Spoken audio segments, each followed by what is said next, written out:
Apparently it's already recording.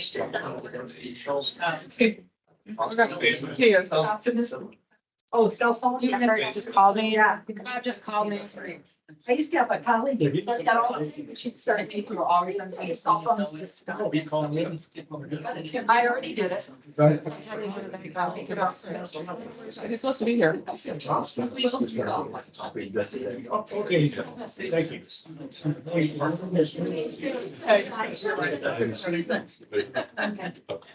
Monday. So we're trying to be on wide. I'm not getting a call. And then I remember, oh, yes, Saturday when I was in church.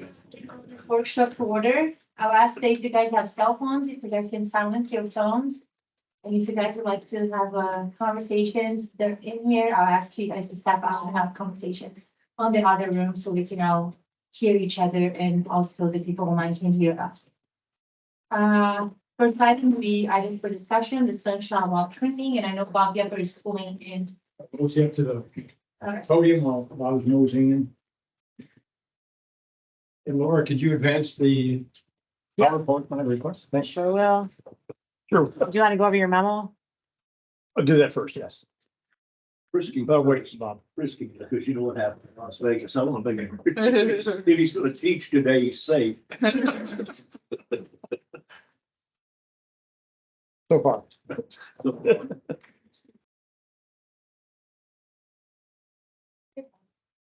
We all set, Madam Chair? Yes. Thank you. Members of the board and members of any committees that are in attendance, there's two aspects to the workshop today. One is, and for the board specifically, there's a memorandum in there with regards to implementation of a new legislation adopted last year by the Florida legislature that requires after January 1st of 2024 for board members and officers of a number of special districts, including community development districts, to take a required 4 hours of ethics training annually. And the way the legislation reads, and in the memo, you'll notice there's a little chart there. If you're a current officer or supervisor, you have until December 31st of 2024 to complete the 4-hour course, and it's online. But we recommend that it be taken by July 1st of this year, especially for those who are going to file for reelection. That way, the form stating you are in compliance with this ethics training is on file at the time you are a candidate for reelection.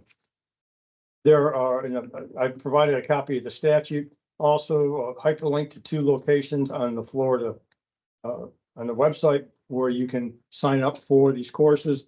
One costs $75. I think one was $79. It's a legitimate expense of the district to pay for these courses for the board members. And so just recommend that you take that as soon as possible, get that out of the way under your belt. Yes. So in the district manager training I went to a month or 2 ago, Florida Association of Special Districts, which the Gateway is a part of, is putting together a course that will meet this requirement, and they're hoping to push it out after the 1st of the year. Very good. If they want to wait to that, because there might be no charge. What's interesting out there, the Florida Association of School Board Districts, they have one for school boards, and it's free, but it's for them. Yeah. So it's, Is the one you're talking about Zoom or is it? It'll be online. It's gonna be virtual. Yep, they were wrapping it up, but they should be pushing it live after the 1st of the year. And as soon as we get that notification, we'll get it to you. And I believe because we are a member of FASD, that we should be getting it free of charge. that would be nice. Yeah, I was assuming that fast you would have it, went on the website. It wasn't there yet. Yeah, Is it 4 1-hour sessions or is it one straight 4 hour? I'm not session? sure yet. I think if I went online to check it out, I believe you can do it all at one time in 4 hours. Or you might be able to pause it like some of these and pick it back up again. Lots of different sections. It'll lose my attention after about 20 minutes. 4 hours ain't gonna get it. I'm sure you'll, anyway, that's the, better than the news that's out there for elected city officials that now, as of January 1st, need to file, you all don't need to file this one. You file a Form 1, your financial disclosure. County commissioners file what's called a Form 6, very detailed income statement, city officials now will have to do that as of January 1st. Well, they make the big bucks.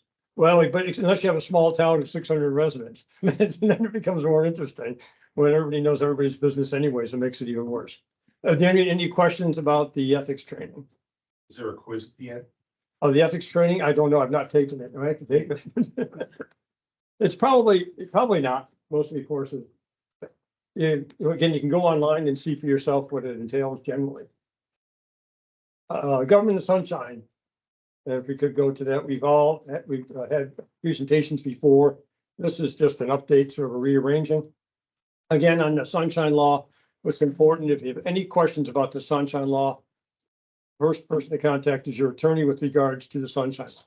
And you know, our guidance is always very conservative with regards to the Sunshine Law because of the ramifications for violations of the Sunshine Law. We talk about that as we move on through the presentation.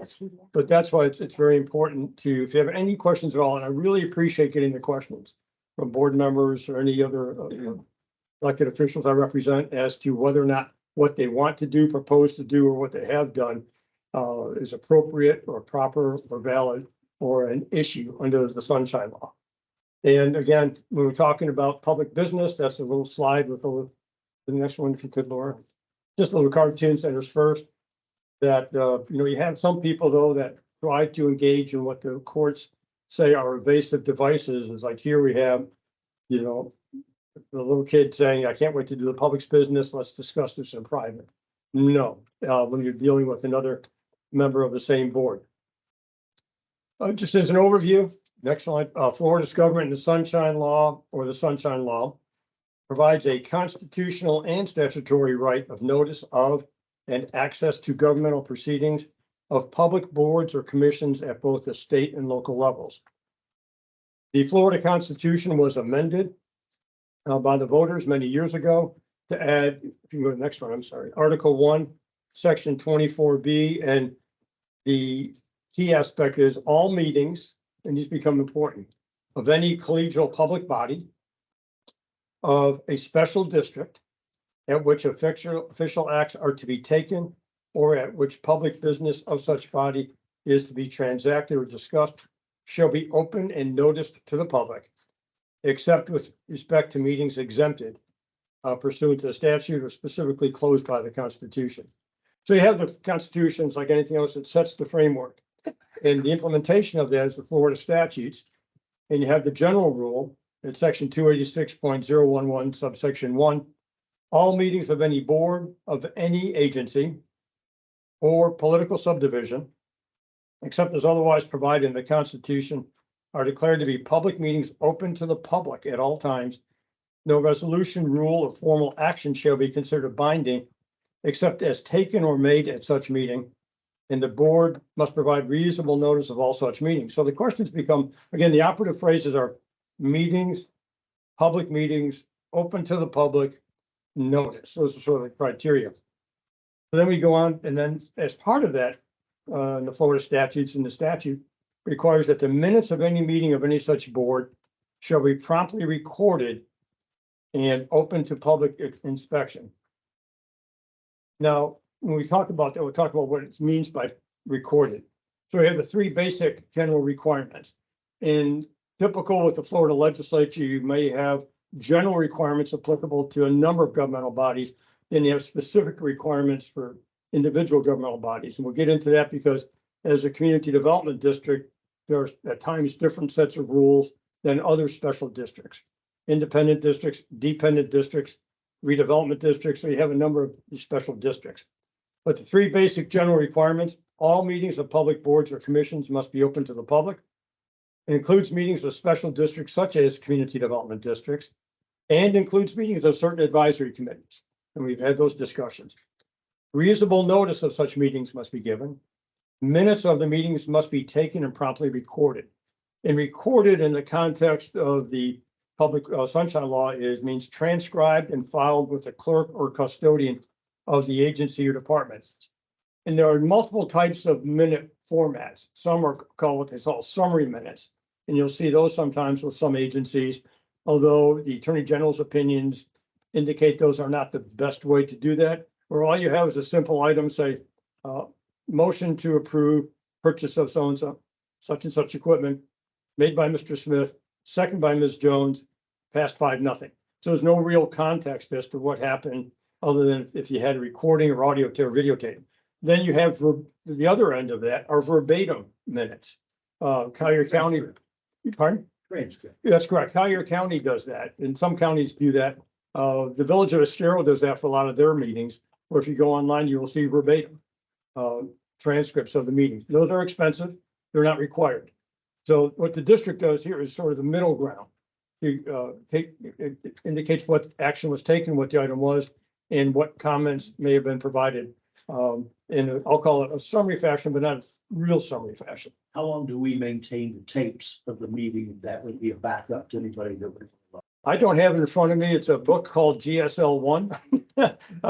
The legislature, the Division of Administrative Services has published a guide for retention of public records. It's about what, that thick, Laura, I think, Kelsey? A little bit thicker. A little bit thick. Well, what's the period of time we have to keep minutes of meetings? I can't recall. I'd have to double check. I can tell you, we have every minutes of every meeting that we've ever had. Well, I know we So, don't, but I mean, do we have to? Is it like 7 years, 10 years? We can double check because at times you have to, certain records have to be permanent. Some are like 7 years, some are 10 years. Some are like the records of proceedings, I think are permanent, if I'm not mistaken.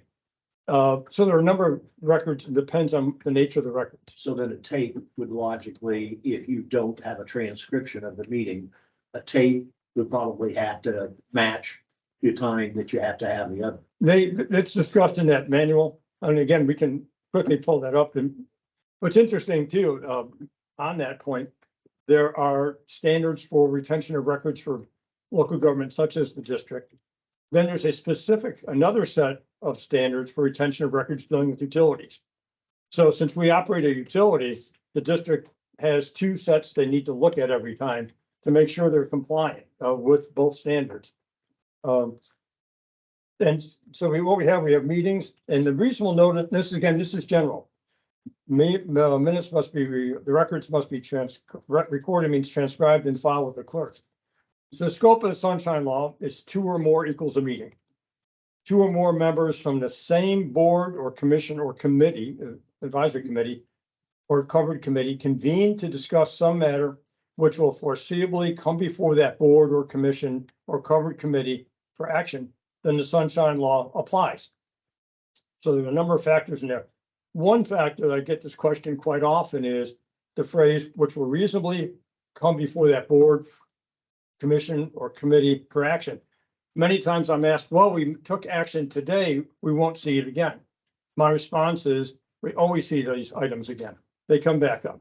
So anything that's discussed at all, my opinion always is, to the community development districts we represent, is that any action you are taking today, even though you may think you're taking final action, you may end up revisiting it down in the road. So it's all reasonably foreseeably going to come back before you. Do not discuss that at all with the other board members outside a noticed public meeting. So again, it's 2 or more members from the same board, commission, or covered committee. So what constitutes a meeting? Again, the statute doesn't define meetings, but the courts have construed it. Excuse me, activities that are prohibited in meetings, emails, text messages, Snapchat, and other written communication to, from, and among board members or members of the same board. What is that, John? You know what Snapchat is. I do know what Snapchat is. Others I'm not quite sure about when I read about it, because there's so much that's out there. Social media posts with social media posts with responses or interaction. You can't do that. In other words, some organizations may have social media pages where the community may post, a board member may get annoyed and post something, then another board member may see that and disagree and then post. Now you have a meeting under the Sunshine Law, and you can't do that. Is that true even if comments are turned off? If we can wait for the question, I guess you're coming from. Sorry. I'm sorry, no, it's okay. Well, anytime there's a comment, then you have interaction. Whenever there's interaction. I'll get to that. Fact-finding trips by the governing board, you can't take a fact-finding trip, but advisory committees can sometimes do that. So the board can't. Private discussions concerning district matters during recess, you can't do that. inaudible discussions between board and committee members that public cannot hear. That's an improper prohibited meeting. And that in fact happened with Sebastian City Council, Sebastian, Florida. The public has a right to know of any communications, any meetings, any conversations by or among board members of the same board that involve that public entity or public business. What type of activities might not be a meeting? It's very fact specific. Meetings of other boards or committees when you are a visitor. Generally, no, unless two or more officials of the same board or committee are present and there is interaction. And in that event, it must be noticed and accessible to the public and minutes taken and recorded. And if you notice that the notices we provide for the meetings of the board always say that members of advisory committees may be present. Therefore, that puts the public on notice that there may be a meeting of those committees in a sense by having two or more members of advisory committees present during a board meeting. So that's why that is in our typically the agenda packet. So So, the question, I think the intent is for the questions for the board. And yes, yeah, so it's not open to the public for the question, it's for the board questions. If you have a question on a side note, if you want to write it down and send it to staff will get you the answers to those questions. or write them down. Yeah. Write them down and then we hand them to Chelsea and Laura, and then at the end, I can read the questions with the chair's You indulgence. have a handful of committee members out here of your committees or subcommittees that may, Restricted. no, that may have some Yeah. questions. Yeah, so if everybody questions and hand them to We us, should read then them. we in. can, at the end, if we can compile them Okay, yes. at one time. That's just Anybody a need- general workshop rule. But in the workshop, there's no Generally, Yes, correct. visitor dialogue, but afterwards, there- anybody need paper to write note questions on? it's back there. Okay. Okay. Excuse me. So if you can do that with the indulgence of the chair and the board, write the questions down and pass them on to me, and I'll read them at the end of the presentation of the board's discussion. So meetings of other boards or committees when you're a member. Again, that is not a problem. For in other words, a safety and security committee member wants to meet or talk to a member of the Ponds Advisory Committee, and they're not on PPAC per se, but they're just on the subcommittee, they can talk and meet and talk about items. Community forums, generally, it's not a problem unless, again, there are two or more officials of the same board or committee present and there's interaction or discussing issues that may reasonably be expected to come before the board. So if you have two or more there and they're just sitting there listening to the community forum discussion, that's not an issue. I always recommend that if there are going to be community forums when board members want to attend, they sit far apart and they don't interact with each other, just to even avoid the appearance of impropriety. That's always the best course of action. Social interaction, no, it's not prohibited. Again, unless there's interaction or discussing issues that may reasonably be expected to come before the board or committee.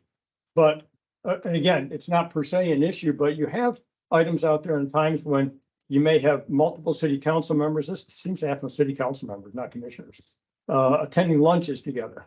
Then you get a member of the public who then sees the three or four of them piled up in a booth someplace, goes up and takes a selfie. And he overhears somebody talk about park. So then all of a sudden there's a blast out there in the social media said, I was at Harvey's Grill and Bar and I saw Susie, John and Pete in the booth and they were talking about a park. And we are, and then that starts to raise suspicions by others. So it's unfortunate that that happens, but it's always best to avoid those opportunities for people to say that you're engaging in the public's business. So there can be social interaction, but you can't interact or discuss issues involving the district or any public issues involving the district. I mean, you reasonably be expected to come before the board or committee. Again, types of boards or committees, any board or commission of any state agency or authority, or any agency or authority of any county, municipal corporation, or political subdivision, and community development districts and their advisory boards and committees also. Generally, what's outside the scope of the Sunshine Law, next slide, board created fact-finding committees or groups. We've had this discussion before. Staff committees were not delegated decision-making authority. Private organizations, including property owners or homeowners associations, unless, and there's an attorney general's opinion on this, we've had some discussion, unless created by the public entity or delegated to public entity's governmental function or an integral part of the public entity's decision-making process. So that's what the Attorney General has entered in an opinion with regards to that. Another what's interestingly enough, the other areas outside the scope of the Sunshine Law, the judiciary, the courts, and the entity that creates the legislation, the state legislature. So I mean, yep, I knew y'all, and everybody always appreciates that aspect. Again, scope, interaction, members of different boards or committees, the Sunshine Law generally does not apply if the interaction is between officials who are members of different entities or different committees of an entity, unless one of the officials has been delegated power to act on behalf of his entity or committee.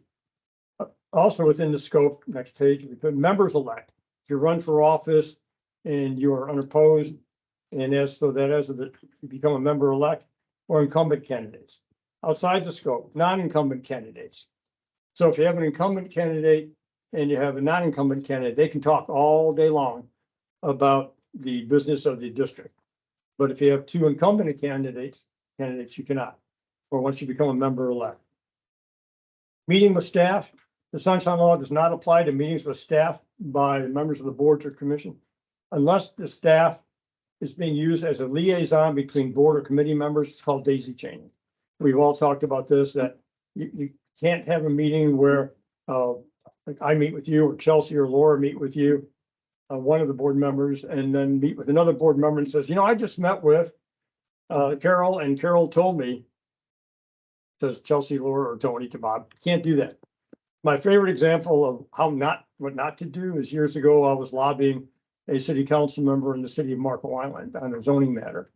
And after I met with him, it was very productive, leaving, shaking hands. He said, so you've met with the other council members? I said, yes, sir, I have. He said, so what did they say? I said, I can't tell you. They goes, yeah, you can. No one's here. I said, no, sir, I can't.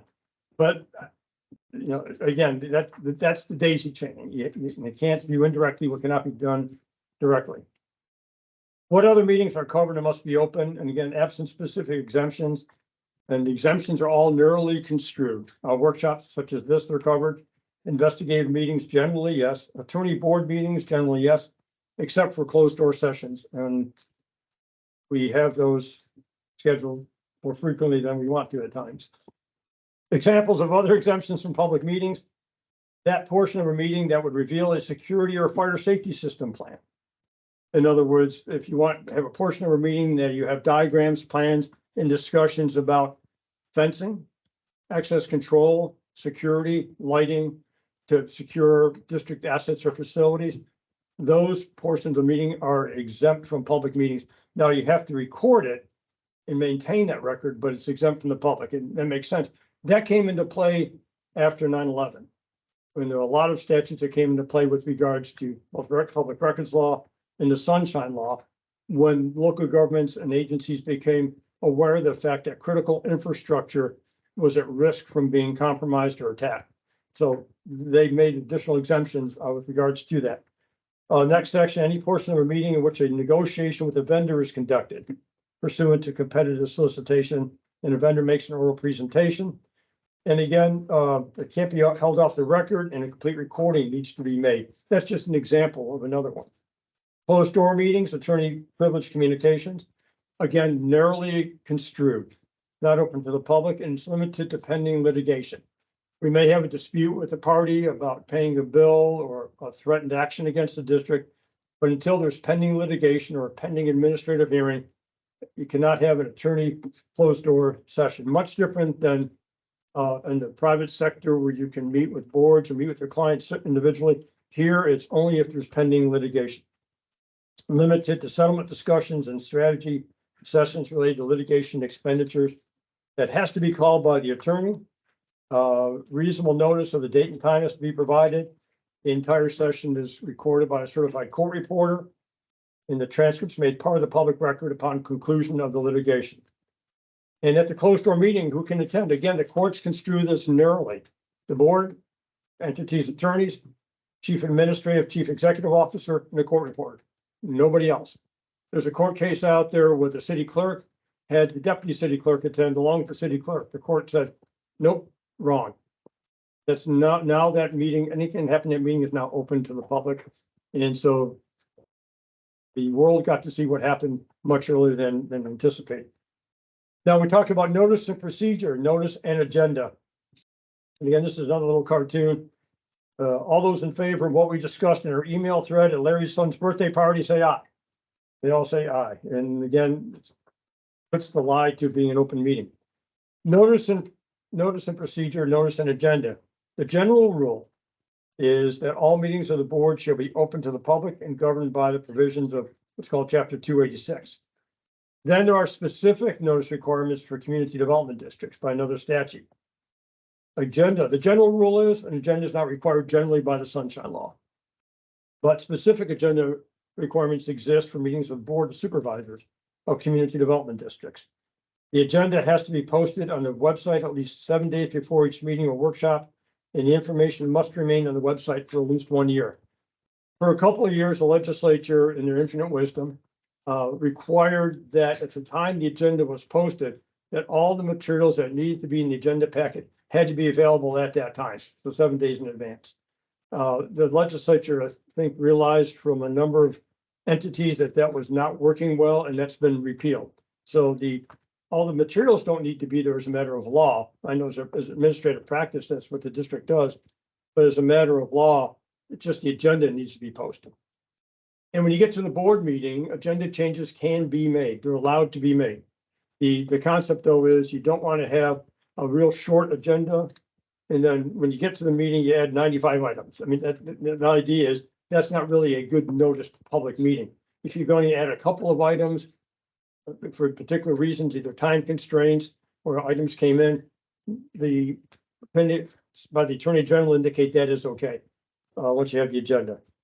For committees, at a minimum, there's no real statutory requirement, so you go back to what's reasonable. And at a minimum, it's posted on the district website or email blasts. Another aspect of notice and procedure is location.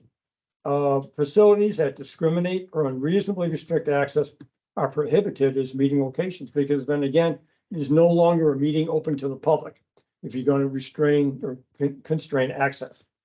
An example, we've had this a couple of times at the district. If there was an anticipation of a large crowd, you don't have a meeting room that can accommodate everybody, you need to make accommodations for a larger venue. Here we had Denny Grimes' office available, and even at times, I think, set up in another room. A couple of times we met in churches because they had the seating capacity. But interesting enough, again, in addition to the general requirements, there's a specific requirement for CDD. Meetings of the board shall be held in a public building when available within the district, in a county courthouse of a county in which the district is located, or in a building in the county accessible to the public. So that's, again, that's not typical for other entities. For the meetings, if a member cannot attend, they can generally appear telephonically or by video. If there are extraordinary circumstances, then we have to establish the quorum has to be established, a physical quorum established. If you all recall, during COVID, and there was a declaration of emergency, and the governor's office suspended that quorum requirement after the Attorney General issued an opinion saying the quorum requirement still applied until the governor issued his emergency declaration. But now a quorum has to be physically established. So Tony, just to be Yes. clear, because we've had this come up in some of the subcommittees. So of a committee of 5, we have to have a minimum of 3 physically here in this boardroom. Or physically present at the meeting At location, yes. location. And then now if the 2 others wanted to join remotely or through Teams, the 3 physical members can vote to allow them to join. Absolutely, finding it extraordinary circumstances. Okay. Hopefully, what happened to me once will not happen to any of the committee members here, just as an aside. In Collier County, I've been active on various advisory committees to the county commission over the years. And one of them was the Conservation Collier Land Acquisition Advisory Committee that advised county commission about purchasing lands, the environmentally sensitive lands. And I was a vice chairman of that for a number of years. And one time I had to go north because of a family medical emergency. And there was a meeting that day. And I talked to the staff person about, hey, I'd like to attend remotely because there were some critical issues. So staff member said, sure, I'll bring it up to the chairman at the beginning of the meeting. We'll ask that you be allowed to participate. So I set myself up in the hospital's cafeteria in a little corner. And I called in and I had the meeting on my laptop and the item came up. And the staff member said, Mr. Pierce is on the phone, he's remote, he'd like to participate. And there was a motion made for me to participate, finding extraordinary circumstances. Second made, and then the chairman said, any discussion? One board member, who I'll never forget, said, I'd like to know what the extraordinary circumstances. I said, well, Mimi, and it's on the record, my mother had a stroke and she's in the hospital. And she says, I don't find that sufficient. I'm voting no. Hopefully that will never happen to any of the committees here. Yeah, that was just one of those, you never forget those people and those moments. So, and then two, kind of touching on the closed door session, there's no joining remotely on a. That's correct. Okay, Yeah, when we have the closed door sessions, much to the consternation of Laura, Georgia, and or Chelsea, they have to shut everything down, turn everything off. And when we go into the closed door session, and then we come back out into the public portion, they have to start everything back up again. And during the closed door session, another aspect is once we start the closed door session, if somebody leaves, they can't come back in. Because then it's now open. And so we always try to make sure we accommodate people before the meeting starts, the session starts. Minutes again must be promptly recorded, which means transcribed and filed with the clerk custodian. We've already talked about the nature of them. What happens if there's a failure to comply with the sunshine law? There are criminal penalties if it's intentional. Removal from office can happen. Non-criminal infractions where you get fined, brought before a judge, and you're photographed on the front page of the news press.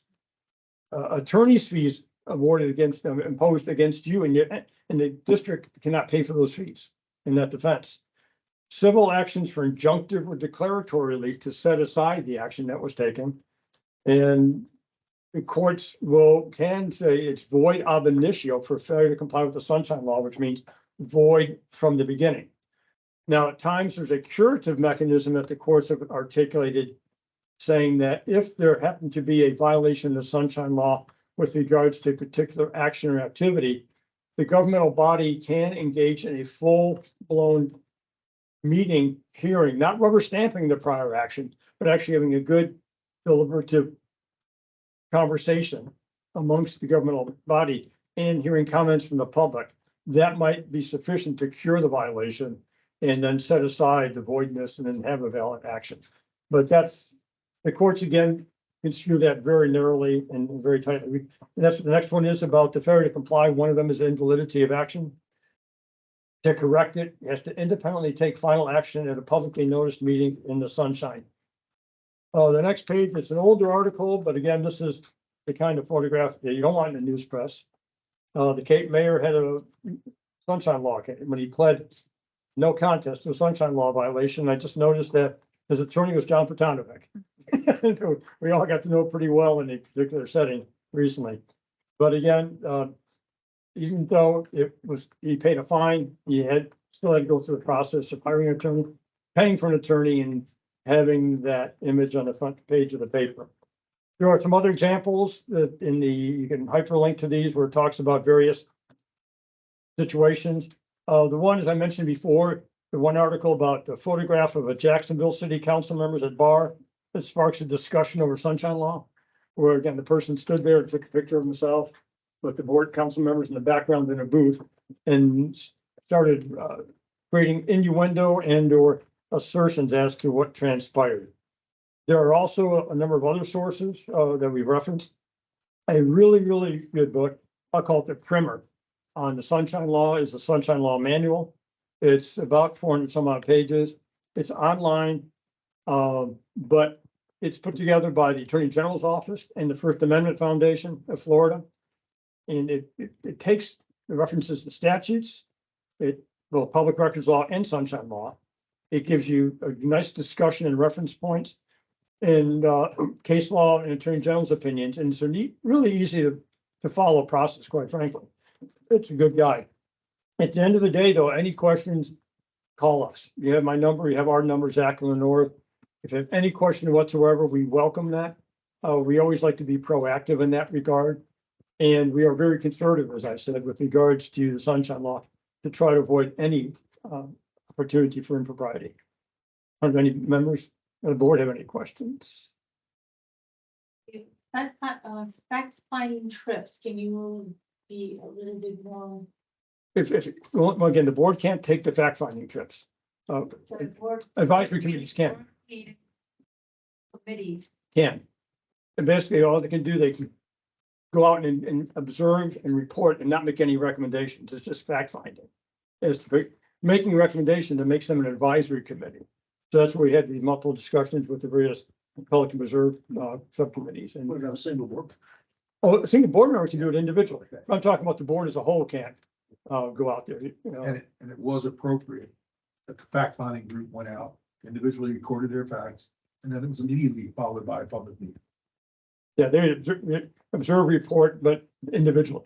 Individually. Individually. And then you come together in a meeting, And there was one or two, half an hour later. once or two fact finding tours. But no discussion, no communication in those instances. It was awkward, everybody took their own photo. Yeah, it was weird. We have some questions from the audience. What's the range code? We'll find out. Okay, this is from Marty Mantivo. Correct. Did I pronounce the last name correctly? Yes. Thank you. Call him Bridger. I'm sorry. Bridger. PPAC. If PPAC members to attend subcommittee meetings, can they talk? Generally, no. I mean, if you're gonna talk, you mean interact with each other in the audience or interact at the podium? Subcommittee meeting that's going on at the table in front. Okay, you're a PPAC member Yes, and there's a subcommittee meeting going on and there are two PPAC members present in the audience. Yeah. And they want to talk amongst themselves? about what's going on at the table. No, unless it was noticed as a PPAC meeting also. And then minutes need to be taken of that. But they can individually talk to the subcommittee. Well, as long as they're not responding to each other, that's. One's over here, one's over there. They can each ask any questions they Well, want. but if they're interacting on the same topic, then that's a meeting. Not the same topic. Different topic. He wants to talk about bridges. Somebody else wants to talk about the pond. Okay, what I would suggest an abundance of caution then, in those instances, I know what you. that if he notices a PPAC meeting also. And that minutes be taken with regards, Minutes are taken. no, but yes, It's not. but basically, I'm sorry? Or a different. Notice the meeting for two entities. For the Yes. committee And then you. And put on there, similar to what we do for the board meetings, that two or more members of PPAC may be present at the subcommittee meeting. So that therefore, the public's on notice that there might be a PPAC meeting going on. And But you don't know who's gonna show up. That's the problem. I understand, but we don't know who will show up here either. That's why we have that general statement. If you look at the beginning of the meeting book, I think it has that reference. That members of subcommittees may also be in attendance, so everybody's on notice of that. But that one member could leave the room. Yes, He could always leave the room. if they want to, he or she, yeah. Well, I'm a little confused. Trying to clear it up for me. Notice as a meeting. Well, if you didn't know they were gonna come, how we can give prior notice? You can always say, but you're saying, you put it in a notice that two or more members of PPAC may be in attendance at the meeting, so you're giving a notice of that possible meeting. So So that should be generic every meeting. we do it when we do an advertisement. For the board So meetings, for the board meetings, and today is a perfect example, is you have a board meeting, and you have a couple PPAC members out here. So we're covered based on our advertising requirements of this being a notice of meetings. But if there's, like, we got three subjects. Yep. And this becomes standard. Yeah. Boilerplate language for all three subparties. Yes. And one meeting, only one person shows up. Yep. For PPAC. We're covered. Okay, then that's, Yeah. that's not an issue. I don't have an issue. Question is, there's two board members in the audience at a subcommittee. The individual board members can interact with the I have a subcommittee. question They from cannot the chat. interact with each other. Correct. What I heard. correct, but I think on a bunch of caution that it still needs to be noticed that board members may be present. We've got that covered. Every meeting's gonna say that. To answer Doug's question. Yeah, Because because that's what's independently, gonna they happen. they can have dialogue, They just can't interact with each other. but not with each other. Well, but by commenting on the same topic, they are interacting with each other. Interacting. Yeah, and in other words, one person comes up and addresses the board or committee, another board member comes up and addresses, they're interacting with each other in a sense, even though they're It not. sounds a lot more formal than it is in reality, but okay. Yeah, and again, the annual meeting notice we provide has that language in there that talks about, and I think it's in each agenda, isn't it? There's a statement about that. It used to be. It used to be, not Yep. anymore. Okay, maybe fine, do that again. Yep. That says that also be advised that 2 more members of district created subcommittees may be in attendance, including but not limited to the Public Member Advisory Committee, and at the time was Stony Brook Advisory Committee. So that puts the public on notice that there may be a meeting of those subcommittee members or committee members. Does there have to be minutes if there's no discussion?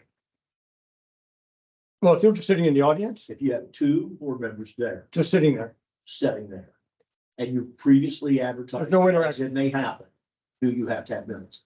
well, the minutes would be of that committee or subcommittee meeting.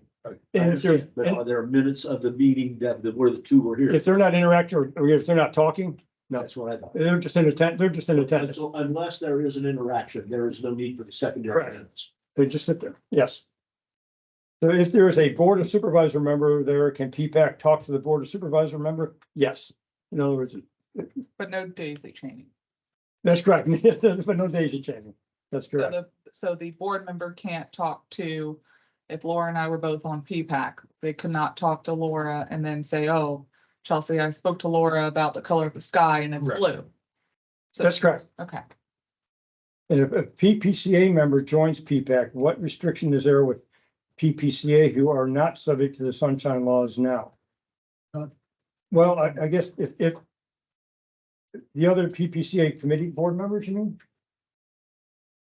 Yeah, so if I'm a PPAC member and I go to the community association meeting, sunshine laws apply because I'm talking to that board? Okay. Because No, one of the members on that board is now part of my committee. if you're talking about district business and not business that does not involve the district. In other words, there might be some matters involving the town center that are purely PPCA issues, not district matters. So that they reasonably would not foreseeably come before PPAC or this board. That's the scenario. Then any interaction on that topic that would not reasonably foreseeably come before PPAC is not a meeting under the sunshine law. However, if there were any items for discussion that at the PPCA meeting, that would, and you're in the audience and you want to speak to it, just being in the audience is one thing, but if you're going to interact and comment on it, and it does involve the district to reasonably come before PPAC or the board, yes, then it needs to be a notice public meeting compliance with the sunshine law and minutes need to be taken. Yes, There's only one PPAC member there. if that PPAC member is interacting with the PPCA board and the PPCA board member, a PPCA board member is also a member of PPAC, so now you're having that interaction. And that's the So scenario. if I want to go to speak to the board and it has something to do with the security gate, which is a district asset, Then that needs to be separately noticed and minutes taken. And the meeting has to be accessible to the general public. But only if a PPCA member is also a member of PPAC, correct? Correct. Not the way it is today. Correct. So today is perfectly legit, That's correct. but if we adapt and make a change in the future, we'll have to do that. More cogent and aware and aware, yes. Good questions. That's what it's- Thank you. I have a question on mine. Somebody Oh. asked in the chat. Bob, that's real good. There's a question online from Ed Moore. He wants to know if, his question is, can a board member invite another board member to their home for dinner as long as business is not discussed, or do we have to give a notice? That's fine, but it does lead to and that's the key, as long as you don't discuss any matter involving the district that may reasonably or foreseeably come before the district. You just look at each other. But, you know, football, hockey, curling. Bob, you want to provide your question? Oh, thank you, Bob. Thank you. Robert Lewis. Park and Recs Advisory Committee. We are advisory in nature. You bound by the sunshine law? Yes. The Attorney General's opinions in the court said yes. As an advisory committee, you are, because you're part of the decision-making process of the board. And that would mean that if 1 or 2 or 3 of us wanted to go over to one of the parks just to do a fact finding, could not do that. Well, fact finding is different. Well, if you have a fact finding committee, and that's always the key, but you're an advisory committee. And so that gets, it's always best to do those one at a time and then come back to the advisory committee. Okay, that's the cleaner course. That was kind of what my question is, an advisory versus just a fact finding. Yeah, and we have, Which we have none at this point. correct, we've had them in the past. We've had fact finding committees that were just fact finding. Yeah. And but then when you cross over to recommendatory, I love that word. that is- 'Cause I can say it sometimes. So Tony, can I ask a question? Yes, So if you have a committee or a subcommittee that, there are 7 seats on that committee. You only have 5 of which that are filled. You have 2 vacant. What is your quorum? 5. Well, unless, the best course of action is to, 5 or 4? 3. well, excuse me, if you have before, that's 70 before. Because you have to have 51%. Because the membership is 7, there are 7 members. But opportunities. So regardless if there's vacancies, you have to have of the total number. Well, the best way to do that is in the resolutions establishing the committee is outlined, is it the quorum of the total number of members authorized or total numbers of members existing. Gotcha. So I think we need to clarify that. That's a good point. To clarify. I have one other question, like the boss. Comment. If we had, an explosion at a pond. Whatever, something blew up in a pond. Would there be anything that would preclude 2 or 3 pond members going over and looking at it, even together, provided they did not discuss it at all? They just went to look. There's no interaction, no discussion. Other than them being there and look. Then they'll take their own notes, make their own pictures, and the next time they have a meeting, then they can discuss. Be better if they did it individually. I just- Yeah. If they can.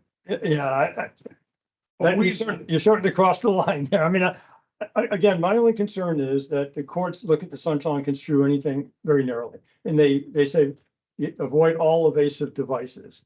In the recent court opinion where it talked about, if you have to ask yourself a question, can we have this meeting? Then the answer always should be no. I mean, But it's not a meeting, it's a fact. finding. well, arguably it is a meeting when you're all there. And that's what, if you have to ask your question, is this valid or not, or a problem? But are you gonna take action on it at a future date? Yes. Yes. So Yeah. then, no. And you can say, I saw it and it did blow up. And again, What would you do? again, what the courts are indicating then, if you have any question or doubt in your mind of whether or not you have to comply with the sunshine law, the answer is yes, you can, and you should not have that. gap. Err on the side of caution. That's what the courts. Oh, no, I mean, it was a recent opinion and Zach and I read it first, I went, holy moly. And I gave it to Zach, and he said, holy moly. Peg Hall. Somewhat easy because we have finding some fact finding committee, so we don't have that. So unless they're gonna do it like how they did it before, one at a time go in, everybody gets their notes, and then they, at the meeting, they talk and discuss about it, then that's fine. But together is a no, because we don't even have that type of committee to be able to do that. The board hasn't even appointed one. Well, that kind of follows up at the last meeting, we talked about the stone issue, Michelle. But the invitation to go down several, and we said no, because there would be a discussion on that. We could go one at One at a time, yes. Yes. Question, That's what a couple of them did. question from Peg Hall. PPAC, the advisory committees need to take ethics training, not unless this board requires you to. Probably strongly encouraged, but not a requirement. Yeah, and that's a good point, Chelsea. If FASD allows the ethics training to be by anybody in front of you, I mean, for example, I can get 4 continuing legal education credit out for it. No. They got 25% set here for the 4 hours. Well, that's, sunshine law is part of it. So I may take it because I can get 4 continuing legal education. Well, if and when that does come out, of course, we would be sure to pass that along to all of our committees. and exactly an idea. subcommittees. Can you take that note? Thank you all very much. Oh, yes, Is I'm there- sorry, sorry. You got 10 minutes left? Do you have anything else? Always a pleasure. Thank you, No questions. thank you. Thank you, Tony. Good try.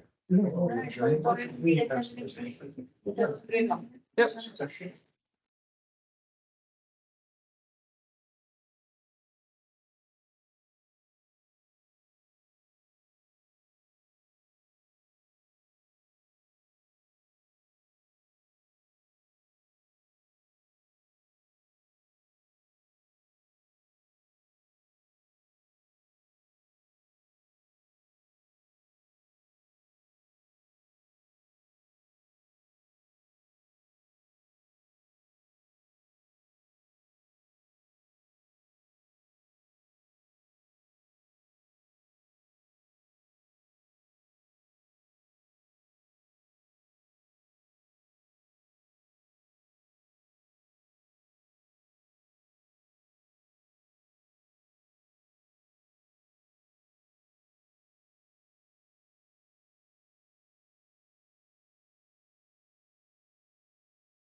We're unmuted. Things to eat back there. This with you? Yes. How are you? Ready when you are. We're unmuted. Ready to go. Ready. Hey, they have caramel. PPAC's agenda. What is what? Our agenda. Today. The feedback? It's supposed to say- You don't think that's for what? Posted already? Yeah, we're-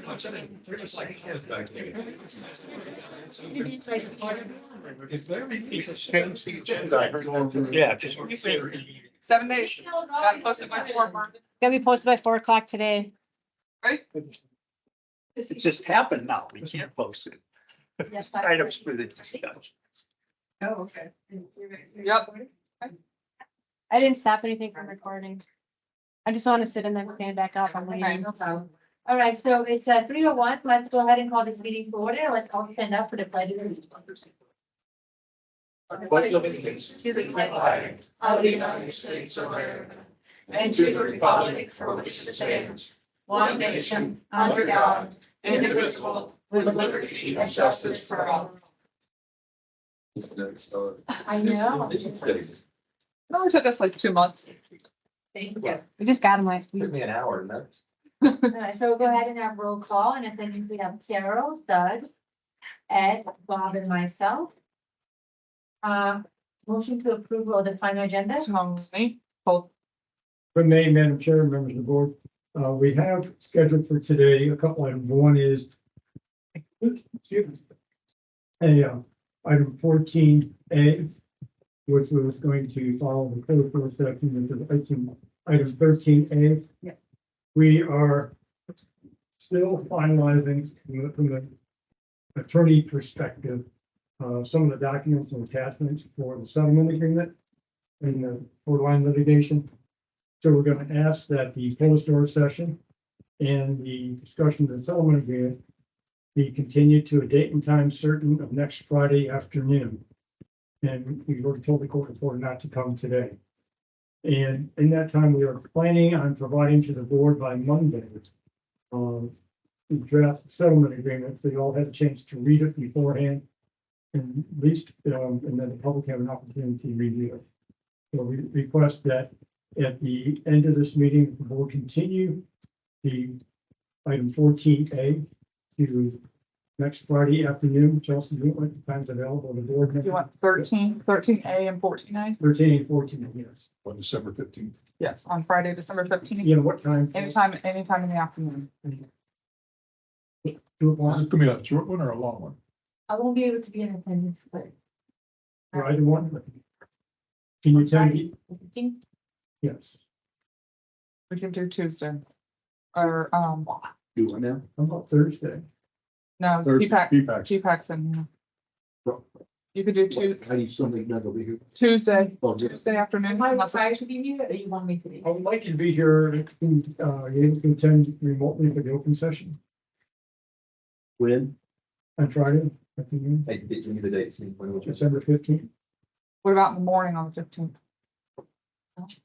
I have to think of, I'm driving to Miami for the airport, so I don't know if I'll be in the hour. So I can say yes. No. No, Tim, I'm not. Number 3 play. Thursday. Are you listening? Yeah. P-PAC is in here on Thursday. All day? Yeah, And from 2 o'clock. That everybody at Pelican's tied up all day. Okay, I'll be here. I'll make some bread and I'll stay. 15th, You sure? Yes. Okay, thank you. you're late in the morning. You heard that. Anytime. You can make We had a very long one. you can make as much fun of me when I do with green from now on. So Okay. based upon. 1 o'clock. Tim, One o'clock. see, 1 1 1 o'clock. o'clock. 1 o'clock. Is there any chance of doing it on Friday morning? I have another meeting that day. Oh, okay. Wouldn't bother me. Tony's got. So 1 PM on December 15th. You can't make it in the morning?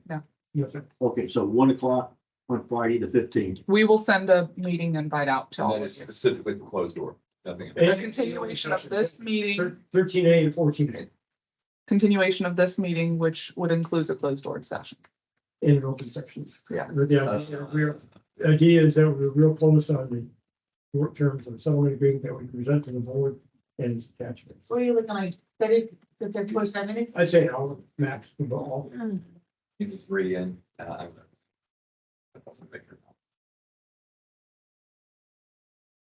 What about January 4th? I mean, is there a reason that you want to get it done? Yes. Yeah. Other than we want to get it done? Get it done because if it goes any further, it's, Okay. yeah. It's, Well, Tony, we've been ready. I'm not saying anything, but we've been ready. I understand, Just saying. no argument with me, so it should be no more than an hour.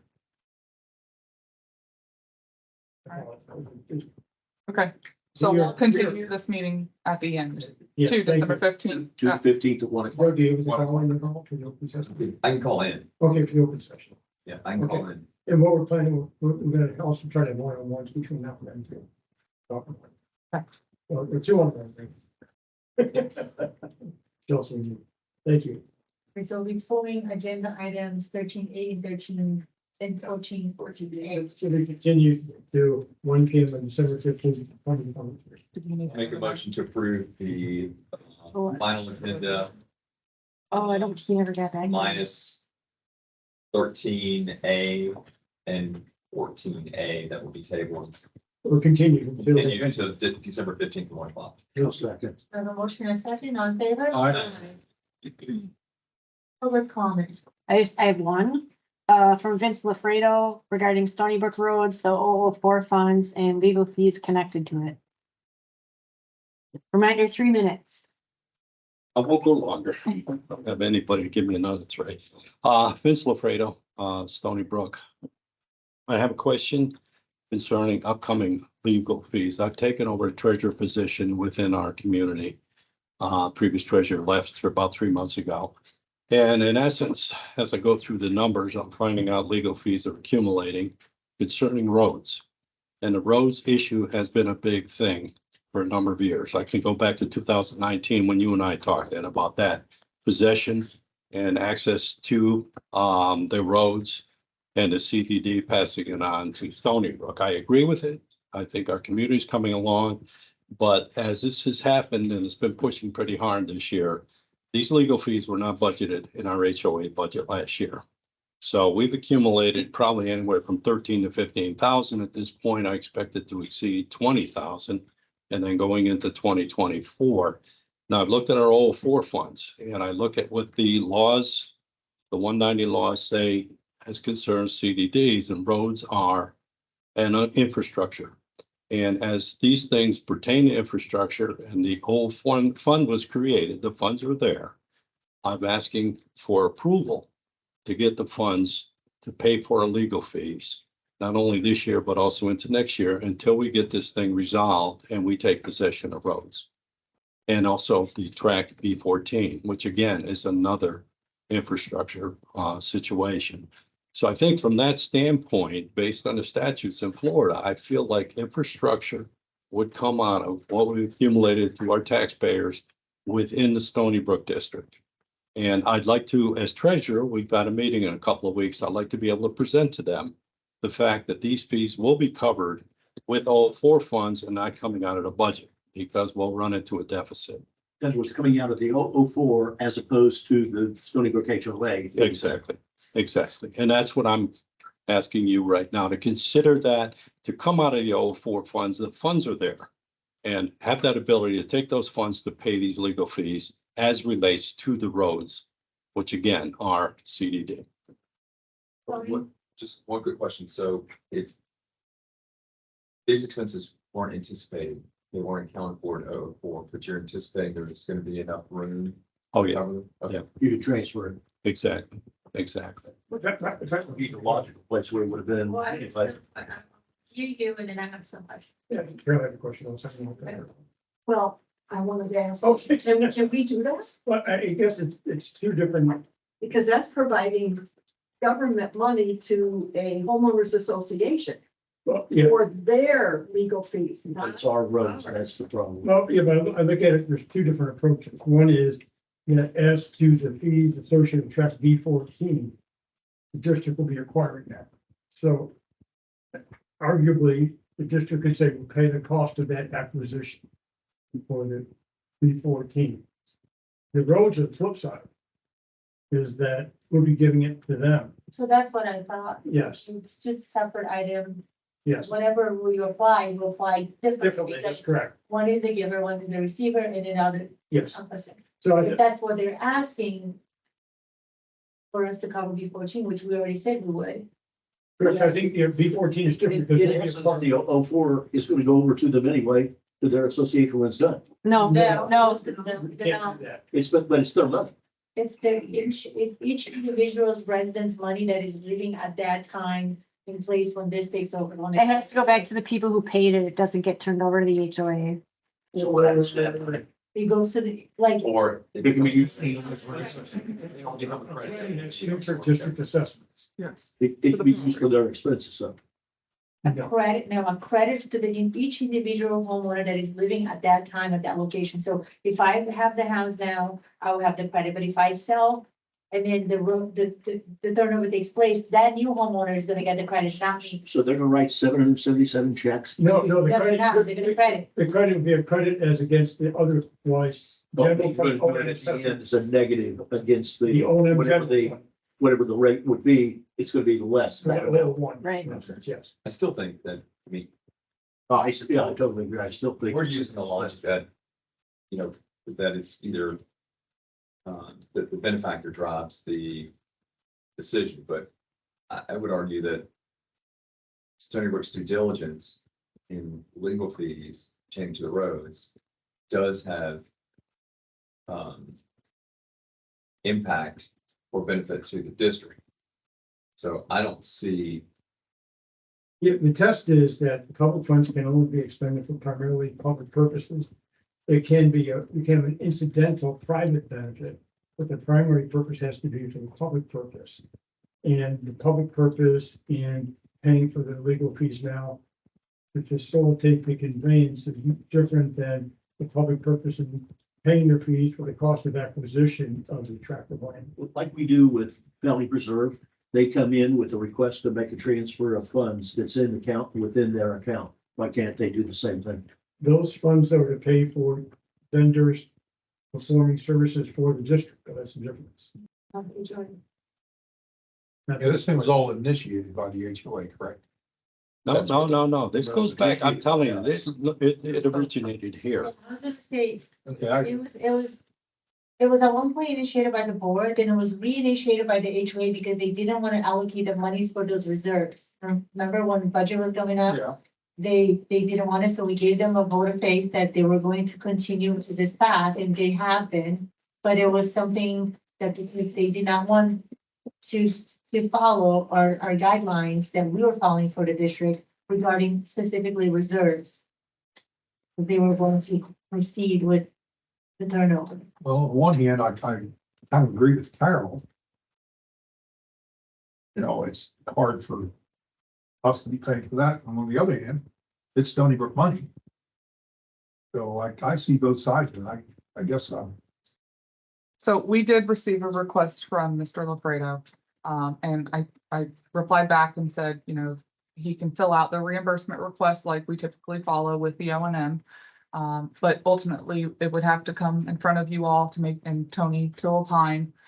From a staff perspective, I don't believe that we didn't hire that attorney. We did not have any say in who they chose. We did not negotiate into any of those fees. If you're following the O&M as it states, anything over $5,000 is overseen by the district.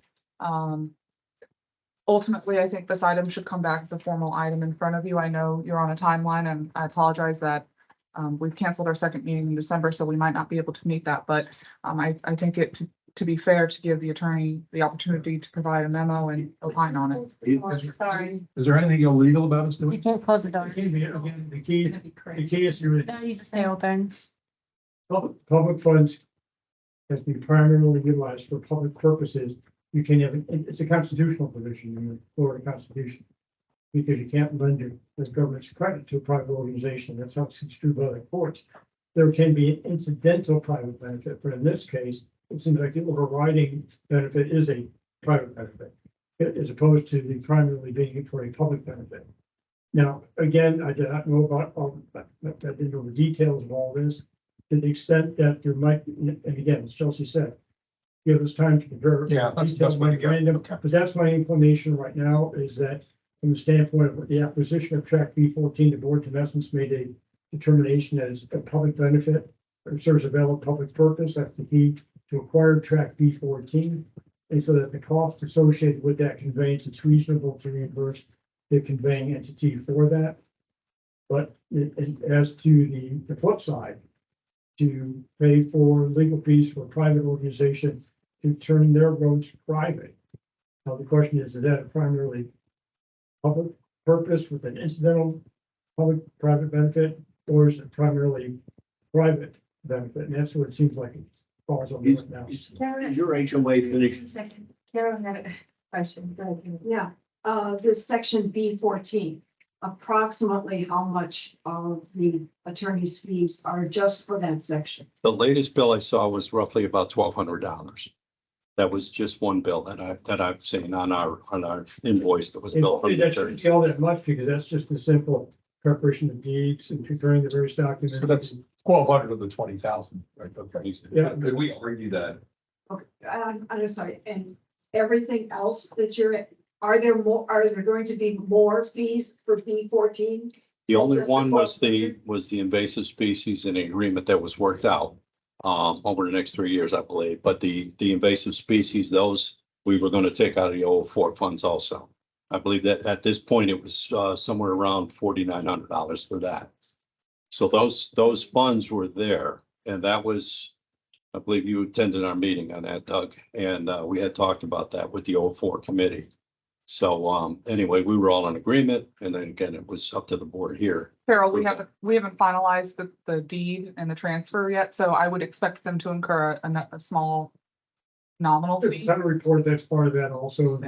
We're talking about two issues here. Right. Exactly. That one there, I didn't want, really, I shouldn't have brought it up, but really the other piece, as far as legal fees as it tends to roads, that's the thing I'm concerned about. Where I was going has the HOA finished its 2024 budgeting process? Yes, they have. Okay, so the only thing they have to do is either find a way to transfer it internal or they do a special assessment. That's, Or we pay for it. or we pay for it, or reserves? of the 004. I have a question. Didn't you guys just pass a capital contribution for roads for this particular issue? I believe that was what Margaret mentioned. Well, I think that was the transition thing. And again, I wasn't in the talks on that. So as far as the old Ford committee, we have been preparing for that.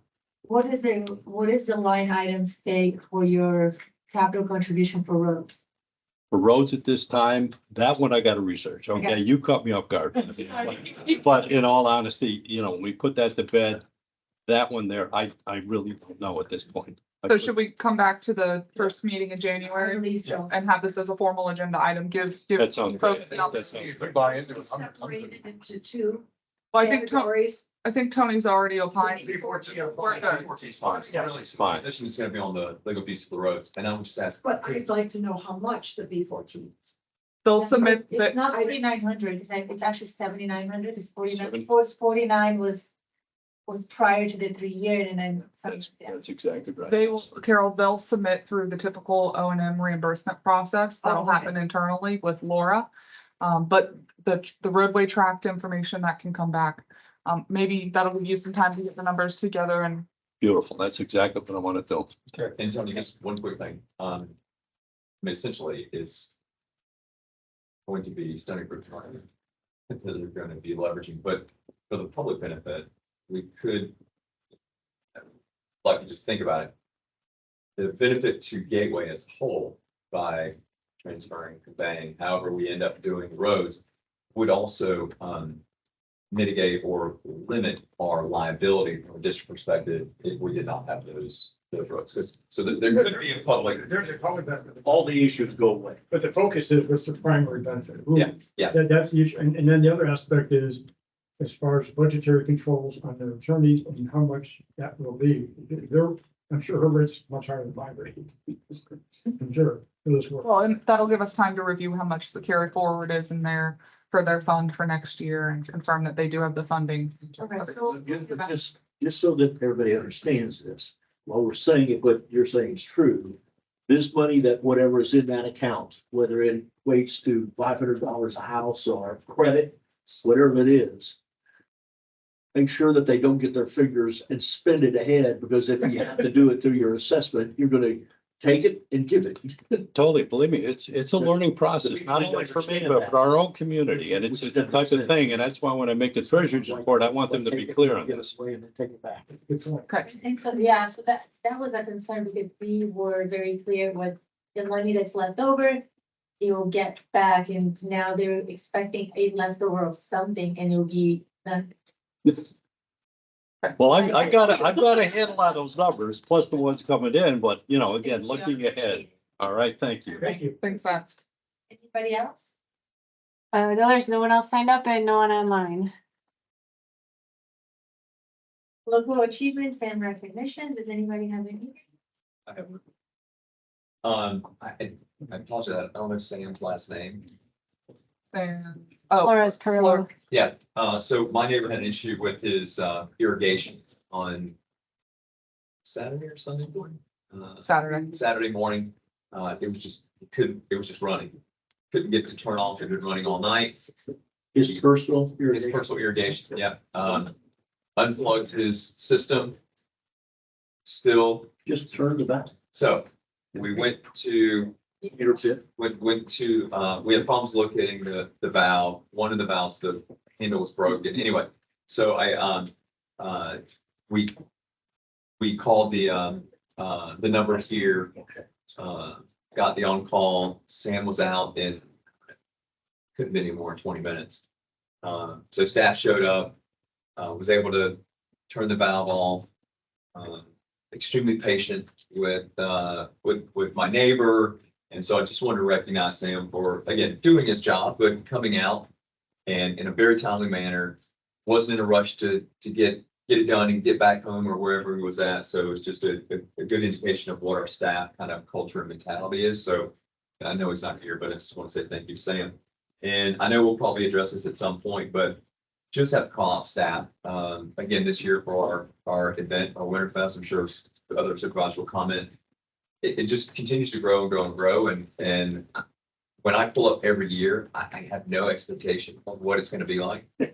And literally almost every year, especially the past 2 years coming out of the pandemic, and it's really hard to get communications out to so many residents. And it was packed by 6 o'clock. And staff did a great job. The people walking around. I saw Georgia with her family. So it's not just staff shows up to be accommodating for all the residents at Gateway. There were some that brought their families, which I think is really great. So I just wanted to commend the staff. They did a phenomenal job. And I'm glad we've got an item coming up on the agenda for events, because I'd love to do more of these. Because it seems like when we do it, people show up. So again, just thanks for everyone that planned it, showed up, volunteered. It was a really great event. Ed? I'm sorry. You have anything? No. So I'm just gonna follow with, just really want to recognize staff, the volunteers, and also the sponsors. I think this time around, it was, every time I feel like it's bigger and bigger and bigger. It was pretty amazing. I wasn't here, but I did have Randy send me videos, and I talked to a couple of the board members, and I looked at the cameras, and I have to commend staff, because, you know, we only have 28 staff. And to put on such a big event, I mean, Carrie's here, she's our new Parks and Rec supervisor, and I know she kind of got thrown into the wind. But I mean, so truthfully, for our small staff to put on such a big event and be involved, not only bringing their own families or getting volunteer hours, we're gonna, you know, follow up with a follow up. How can we improve? Any feedback you can give, positive, negative. We just want to continue to make this great, and we truthfully couldn't do it without our staff. Do we know how many people were there? Because I was impressed. 6 o'clock and I pulled up and there were about 5 to 6. And I thought, what? I figured 1,000. 1,000. I'd say easily. Yeah. I couldn't believe it. And I'm glad that we're bringing this up, because I think it's not an easy thing to put on. There's a lot of moving parts. Well, the MC does a good job of picking up on whatever you want to do. Yeah, we can stay a little better. And we had four or five food trucks, and there was a line all night. A couple of them sold out. Yeah, so which is, that's right. The one thing I will say is, in order to help, one of the ideas that we might think about is either creating an events committee or amending the Parks and Recs committee to include community events as part of their remit. Subcommittee or something. Yeah. They're doing that? Okay, that'd be great, because I think we should formally, if that's what they're gonna do, include it, and they could even have like a little subcommittee underneath their committee, just focused on community events. Because the more hands you can get on it, I think it'll be great, but I would love for it to even get bigger next year. And I'm really excited to look at the events calendar and focus. We have 2-3 major events a year. I think the community's big enough for us to do it. You know? Bob Lewis smelled like cotton candy 3 days. That was awesome. All right, so, advisory committees and items to report, do you have anything? Nope. No minutes. Consent agenda items, anything to pull? I do the appointment of the members to the Parks and Rec Advisory Committee. They had their meeting earlier this week, and I just wanted to let you know who the 2 members are that they're recommending. That'd be Kaylee Lawrence and Paul Leogrande. That was the 2 that Prac voted on and would like to add to their committee. I know there were 3 candidates attached because we didn't know which 2 they were going to choose, and I'm that sorry, what are the 2 again? Kaylee and Paul. Haley. Kaylee, Okay. so not Cassie. That was the 2 that the committee voted on that they recommended. They're Yes. looking for your approval. Yeah, I mean, one of the things I noticed, at least in these 3, is that it does look like we're building diversity within that committee. And I think in order for that community to be effective, it has to represent the demographics of Gateway, which is very diverse. So as long as we're maintaining it and the committee is taking that into account when they're adding new members, there has to be people that represent the different demographics of the community as a whole in order for them to address the needs of the community as a whole. So as long as that's what's being done by these 2 additional members, I love seeing that, you know, some of these are formally oriented, some of the community are related to the community in other ways. So I was perfectly fine with all 3. So I think one item that the committee wanted to make sure is that they could attend the meetings at 1:30, because they didn't want to appoint someone. Yeah. And then suddenly they can't, because they were getting really good candidates and they don't want to pass somebody so they can volunteer for something else. yeah, So I think they reached out to all of them, right? And then all of them were able to attend the 1:30. So they all could be. There's only 2 vacancies and that, Prac is recommending Kaylee and Paul. that gets them to settle up what. Yes, Fully. they'll be, First of all, I will move on consent agenda items A and B. Second. Okay, all in favor? Aye. I'll move on consent agenda C with the 2 nominees of Paul and Caitlin. I'll second. Have a motion and a second, all in favor? Aye. Thank you. District engineer? We have, Stephen Agapi online for the Shell alternative consideration. And with that, I'll turn it over to Stephen. Hey, good afternoon, Stephen Oh, Agapi, oh, Tetra hang Tech. on. The audio's messed up. Hold on a second. Yeah, Give us just a second, please. it's coming through the computer for some reason, so give me just a sec. All right, try it now. Hey, can you all hear me? Much better. All right, Stephen Agapi, Tetra Tech District Engineer. This topic came up when we were bidding Lake 79 and 82 in Daniels Preserve. The successful low bidder B&Z Diving, and through Brad Rogers with Extreme Divers, who's their sub. They asked a question during bidding if large wash shell could be used in lieu of number 4 stone. Because it's a different look and it hasn't been used in Gateway. I think with reservations, we said yes for the bidding process, and then we would sort it out later on. They were awarded low bid. They didn't submit pricing as an alternative for the shell, so it's kind of a moot point for that project. But moving forward, just to get clarification if the board is okay using shell on other projects in the future, we wanted to bring this forward and just present some information. So I contacted Brad. Rogers with Extreme Divers, and he took me out to some of these old examples of the installations using the large wash shell. So we went out to Promenade East, which is located in the Forum, north of Colonial, on Forum Boulevard. It's a gated community, has a couple of ponds. They had very similar erosion to gateways.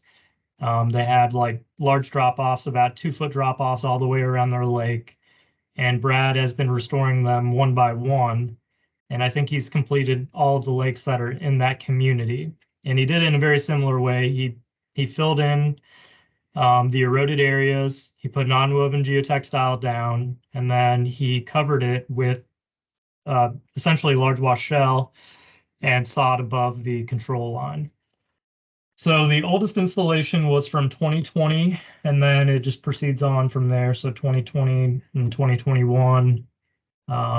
And he does have more recent examples with slightly different installation method. Where he was just using the solely large wash shell. The photos I have here are with mixed shell, so there are some smaller shells mixed in. And that installation is at a Wildcat Run, but unfortunately I wasn't able to get that onto this report before this report was due. But I did look at that, and that one looks great as well. It's brand new though, so it doesn't really have any, time or weather on it. The one that was installed in 2020, it's coming on its 4th year. This dry season will be its 4th year.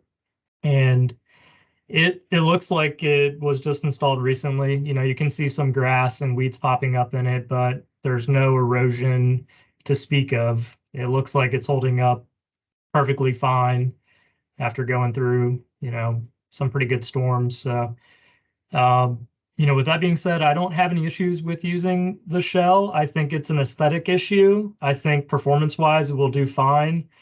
As far as cost, Brad says he can get it slightly cheaper than number 4 stone, depending on the day. So it's comparable to number 4 stone. However, during like the pandemic period and after Hurricane Ian, some of the pits dried up for number 4 stone. And, our contractor at the time, which was Met Tower, was stating to us, and I heard from other contractors, that number 4 stone and other aggregates were extremely hard to come by because the pits were down and there was just a lack of resources. So having another resource like the shell being approved as another alternative, might be beneficial if some issue were to happen again where they can't get number 4 stone out of the local pits. So that's essentially it. Even at the present time, number 4 is available. Correct. It is available, and from what I hear, the prices have come down and it's becoming more available for right now. To me, it's kind of a moot point. I also went out with Brad and I looked at a number of locations. I threw up at a couple. Yeah. So I'm not interested in Yeah. personally. I reached out to a vendor that worked with us before, and he mentioned that the price went down, and as of right now, also didn't have any. He's a local. We may look at it in the So- future, but right now I see no reason to change. The 4 stone has come down in price. Yes, But I was gonna bring. It's up still the- expensive though. I mean, it's come down from its highs, but it's still more expensive than it was 3 years ago. But everything is still Shell. expensive. Like, I think this. I just didn't like the snow. Yeah. I went to the pond also over at the Promenade, and I think the one I saw was the one that was done in 2021, and I was impressed with it. I think it looked a lot more natural than the number 4 stone. And it certainly is a lot safer to walk on than the number 4 stone. So having it as an alternative and an option, should it get excessive, one of the things you could always do is take an alternative bid on it. Yeah. Allow it and take an alternative bid. Well, And then you know what you got. My issue with the shell, I'm just anti-shell, period. I don't like it in the roundabouts. I don't like it anyway. I think it looks, there's more potential for it to not look good than for it to look good. But my issue is there's always seems to be inconsistencies. You might have one where it looks decent, others you got different shell sizes, and over time, I don't know. For me, I'm not a big fan of it. If it comes down to price, I think we can maybe value engineer in other areas potentially.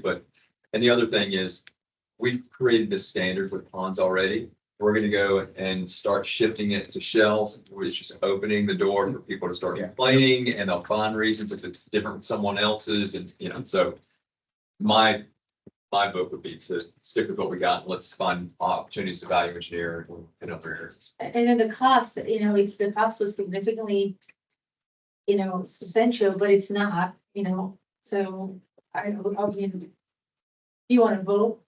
Well, you guys Just in a requested, direction. you guys wanted to discuss this, so ultimately, you don't necessarily have to vote because it's already in your pond standards, but if you want us to put this as a bid alternative on the upcoming bids that we put out for ponds, we can, and if you don't want to, we won't. One of the, to me, there's no harm in taking it as an alternative bid. Well, the appearance is bad, Ed. I mean, that was The one I didn't have a problem with. I know that, I understand that, but I saw at least 4 or 5. All I would say is stay with what we have, and if the future price and or availability comes, then we'll investigate. But I don't want to waste time getting a bid on it. My pond in Gateway Greens has 4 stone and looks like crap. Looks like I crap. had just a quick question.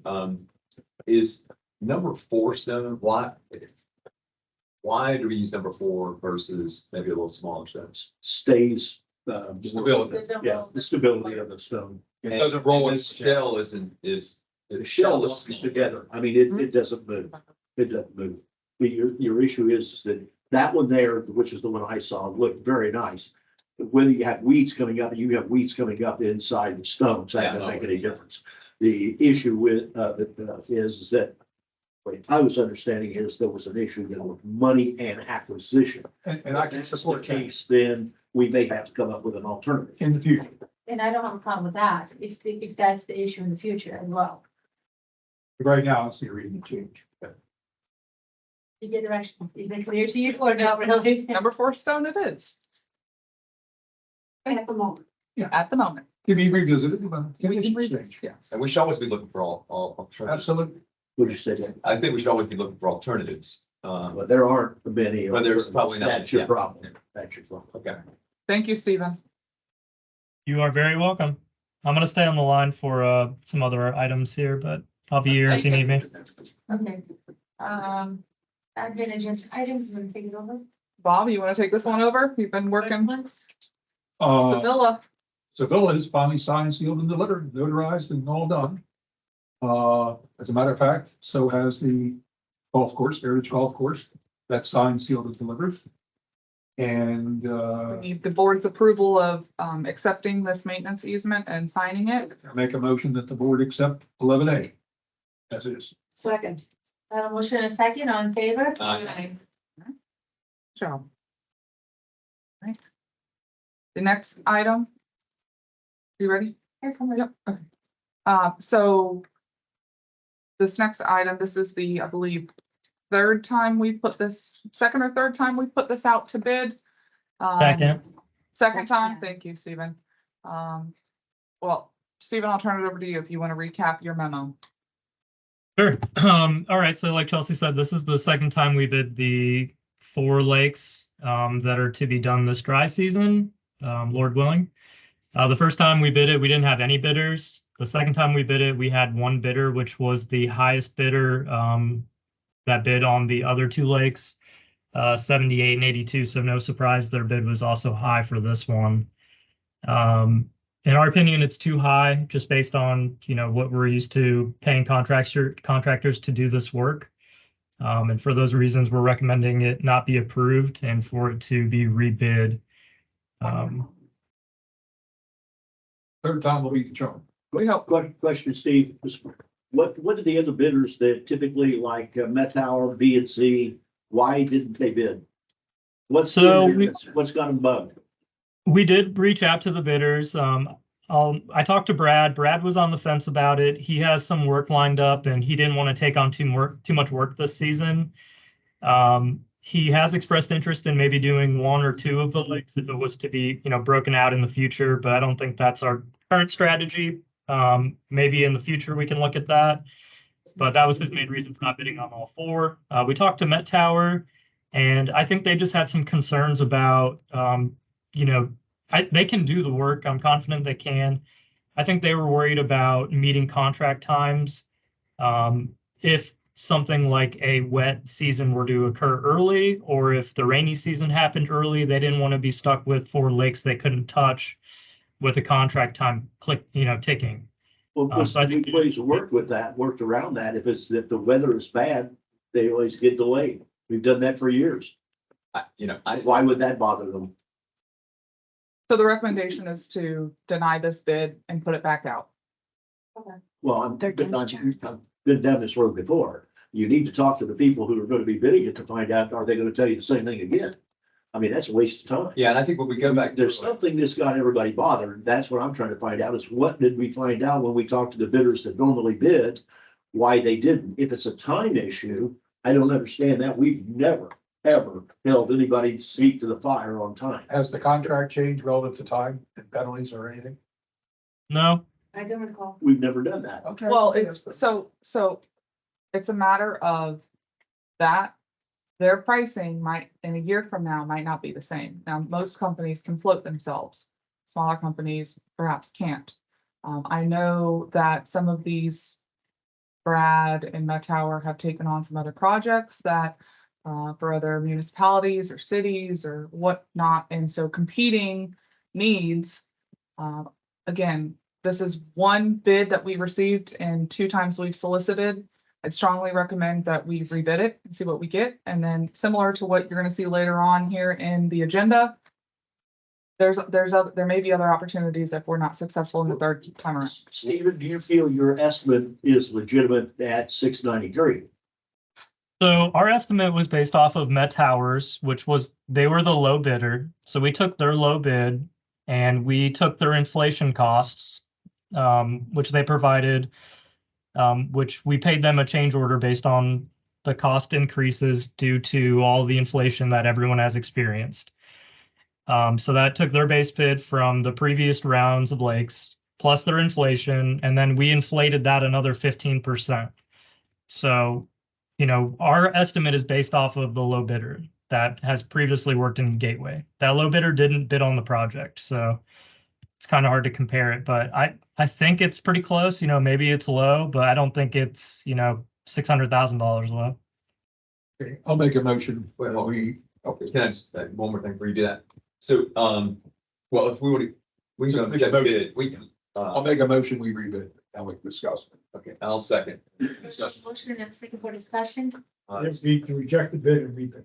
Yeah. So Stephen, here's what we're gonna run into. The longer we have to rebid, we're gonna potentially push this out even more, right? So Yeah. is it possible? I understand some of the considerations from some of the vendors. If something happens and they've got to push it out, it's not so much about the time constraints, it's trying to understand what pricing considerations may be, in 6 or 8 months or a year, whatever.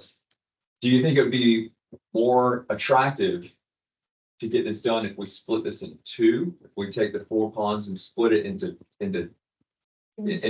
2 groups, that way we still have manageable control over the vendors, but we're not individually bidding each pond. Where's 57? What's that? That's Stony Brook. I think so, Doug. Is it a big pond, Stephen? No, I mean, this group, that's a really small pond. I mean, the group of Where's ponds the here pond? are, Can you just tell us Pretty where the small. ponds are? Yeah, I know we're 125, 128, and I like Doug's idea because 125 and 128 are 2 smaller separate ponds. They're not in the flowway. They can easily be pumped down like you're doing right now on pond 117 in Gateway Greens. And that pond can be done very quickly. And the people that live along those ponds are really upset because this is one of these is a pond that we tried the El Cheapo way and it failed. So we lost about $25,000 on that fiasco. So these people want to have action. So I like the idea of, let's take 125, 128 and separate it.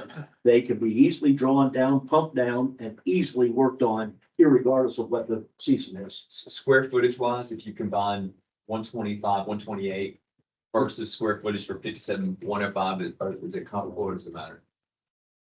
Stephen, you know? not without an Excel spreadsheet in front of me, but Uh, like one of, 125 and 128 are like 2 football fields. That's about it. So Yeah, they're all really small. I mean, 57, 128, 125 are similar size. 105 is really small. Ed, you've probably have seen it. It's the one with the riprap and Gateway Greens. It's on Hampton Greens Drive and Rosemount Drive. That one's really small. It's got like 4 Oh, houses that's on one oh it. five? Oh, okay. Yeah. That's got all the rock around it. Yeah, all of these are really small lakes. I mean, So I, again, strongly suggest we keep it as is and rebid it. And we can put some language in there caveat about the weather, inclement weather. If that's the concern, and that, we'll work with whatever vendor it may be. We have, and But if we split them, you could have one vendor bid for both. And we can award it, but it still would be a whole package. So we can split. So it gives us a little bit of flexibility there. you're paying for 2 mobs and demobs then. You're paying You're okay duplicate. anyway. Well, either that or we're gonna pay Both 20% customers. on top of So average cost because we're. what's gonna take, the time that's gonna take for us to rebid and just push it out compared to having to write a whole nother bid package, because now you're separating and you have 2, that's gonna take some time, which time is of the essence right now. And the holidays. But if we can get, if there is a fear That's of reprisal because they don't get it done on we have to time, get their approval. we can eliminate that. Yeah, I'm not worried about that. But I think why is bid 3 gonna be different than bid 1 and 2? The language of the inclement weather. You think that's what's, okay. That's the case, then let's rebid it. and be done with it. Tony had a comment. Chelsea, it should. Needing SRF approval to split it. Yeah. If we did want to separate into 2 different ones, then we would have to have SRF approve it, which isn't a big deal. It's just, it's a step we'd have to do. You feel confident? Take the language out that is penal, that we've never done anyway. We push these things back. We got some of these 2 ponds have been going for 2 years anyway. It's So- related, yeah. Let's get it done. Weather or condition. Yeah, I was gonna say, not just take it off completely. When you say get it done, what do you mean? Yeah, I'm sorry. What do you mean when you say get it done? Rebid or? Rebid and Okay. eliminate the I'm with that. conditions or clauses I that support are that. restrictive. We are And gonna maybe rebid. we'll get somebody else in. Okay, so we have a motion by, Bob, a second by Doug. All in favor to reject the bid and rebid? Aye. Thank you. We will work on getting that out ASAP. Okay, the next 6 items all deal with Lower Hawthorne Well. And I've been here years and I've heard those 3 words over and over and over again. Could someone give me a brief history of Lower Hawthorne? We'll let Austin do it. Oh, Austin. Austin. You just help him? Come on in, Austin. Timely visit. And Austin's trying to throw awful. Okay, so Austin Manoli, Assistant Utilities Manager.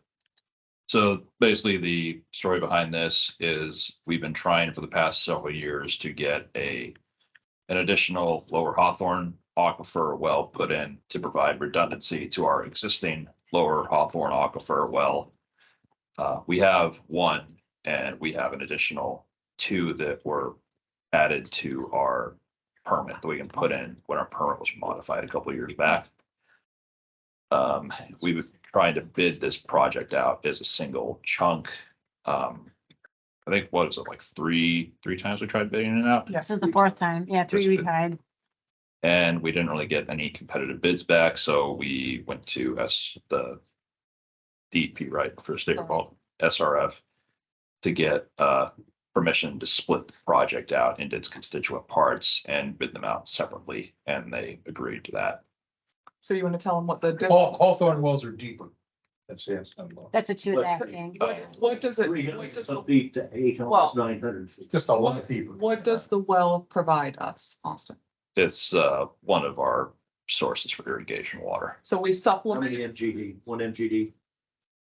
Usually it's about 10 to 12 million gallons per month. So Carol, the effluent that comes from this wastewater treatment plant, we have such a demand on this system that we have to supplement that Yeah. with well water. And so by putting in this additional Lower Hawthorne, it's providing our system redundancy because we have limits with DEP on how much that we can pull from that well. So our limits are pretty. Swift mud regulates Swift- the amount Swift mud. of water that we can Yeah. withdraw. per So person. this provides us a redundancy, a backup. If our other lower Hawthorne well went down, we have a lower Hawthorne, we have a sandstone. And if our lower Hawthorne well would go down right now, we would almost immediately exceed our sandstone well pulling amount. So that's why we want to have a backup for the lower Hawthorne. And so what we've And done, so why didn't people bid before? um, I mean, it sounds like you went out 3 times? It's Or not, it's a- it's not a big market to start. no, It's a specialty item, it is. and that's the. We're a small There fish aren't in that a many people Big that pond. did well. We're a very small fish in this big pond. So from the, Austin, you want to tell them the numbers? So collectively, these 6 items add up to $995,000.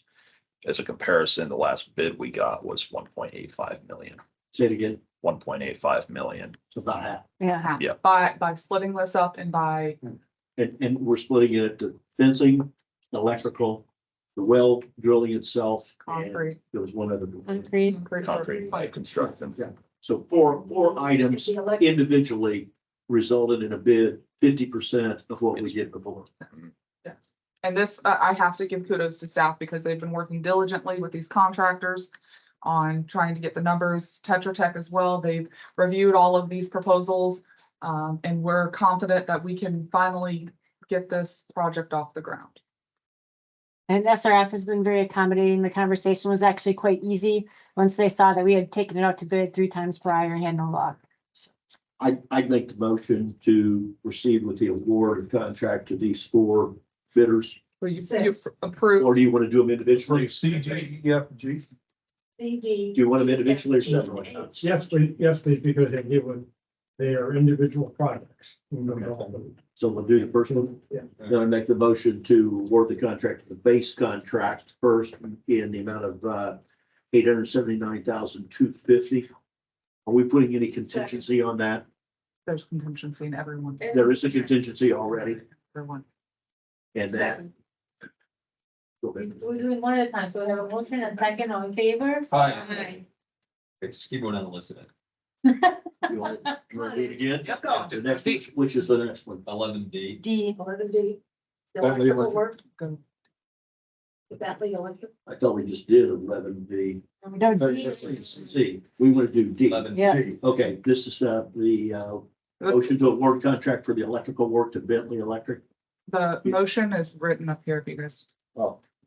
Approve the contract for Bentley Electric in the not to exceed amount of 64.5 for electrical works. Part of the Lower Hawthorne Well project, authorized district manager to execute the contract. And I second. Second. I have a motion and a second, all in favor? Aye. Ready to read again? Come on in. Come on now. Now, E. That was small. Okay, make a motion to approve the contract with Century Fence Company in the not to exceed amount of $21,350 for fencing around the wells. Also, authorize the district manager to take appropriate action. And I'll second. I have a motion and a second, all in favor? Why do we have to do that? It's within your spending limit. It is, but because it's a larger project, I Okay, chose I don't to have a be question. transparent. This question, okay. Same thing. with And this one. the last one, approve the contract or motion to approve the contract for Grady Minor in the not to exceed amount of $46.80 for control stakeout and as-built drawings and authorize district manager to execute contract document. And 2 more. There's 2 more, yeah. All in favor? Aye. Plug down the account. Give all these. Here's G. I thought there were 4. I'll give you. Okay. Approve the contract with BJ Enterprises in the not to exceed amount of $69,917.50 for concrete and pipe construction work, the Lower Hawthorne Well project, and authorize the district manager to execute the documents. Just kill it.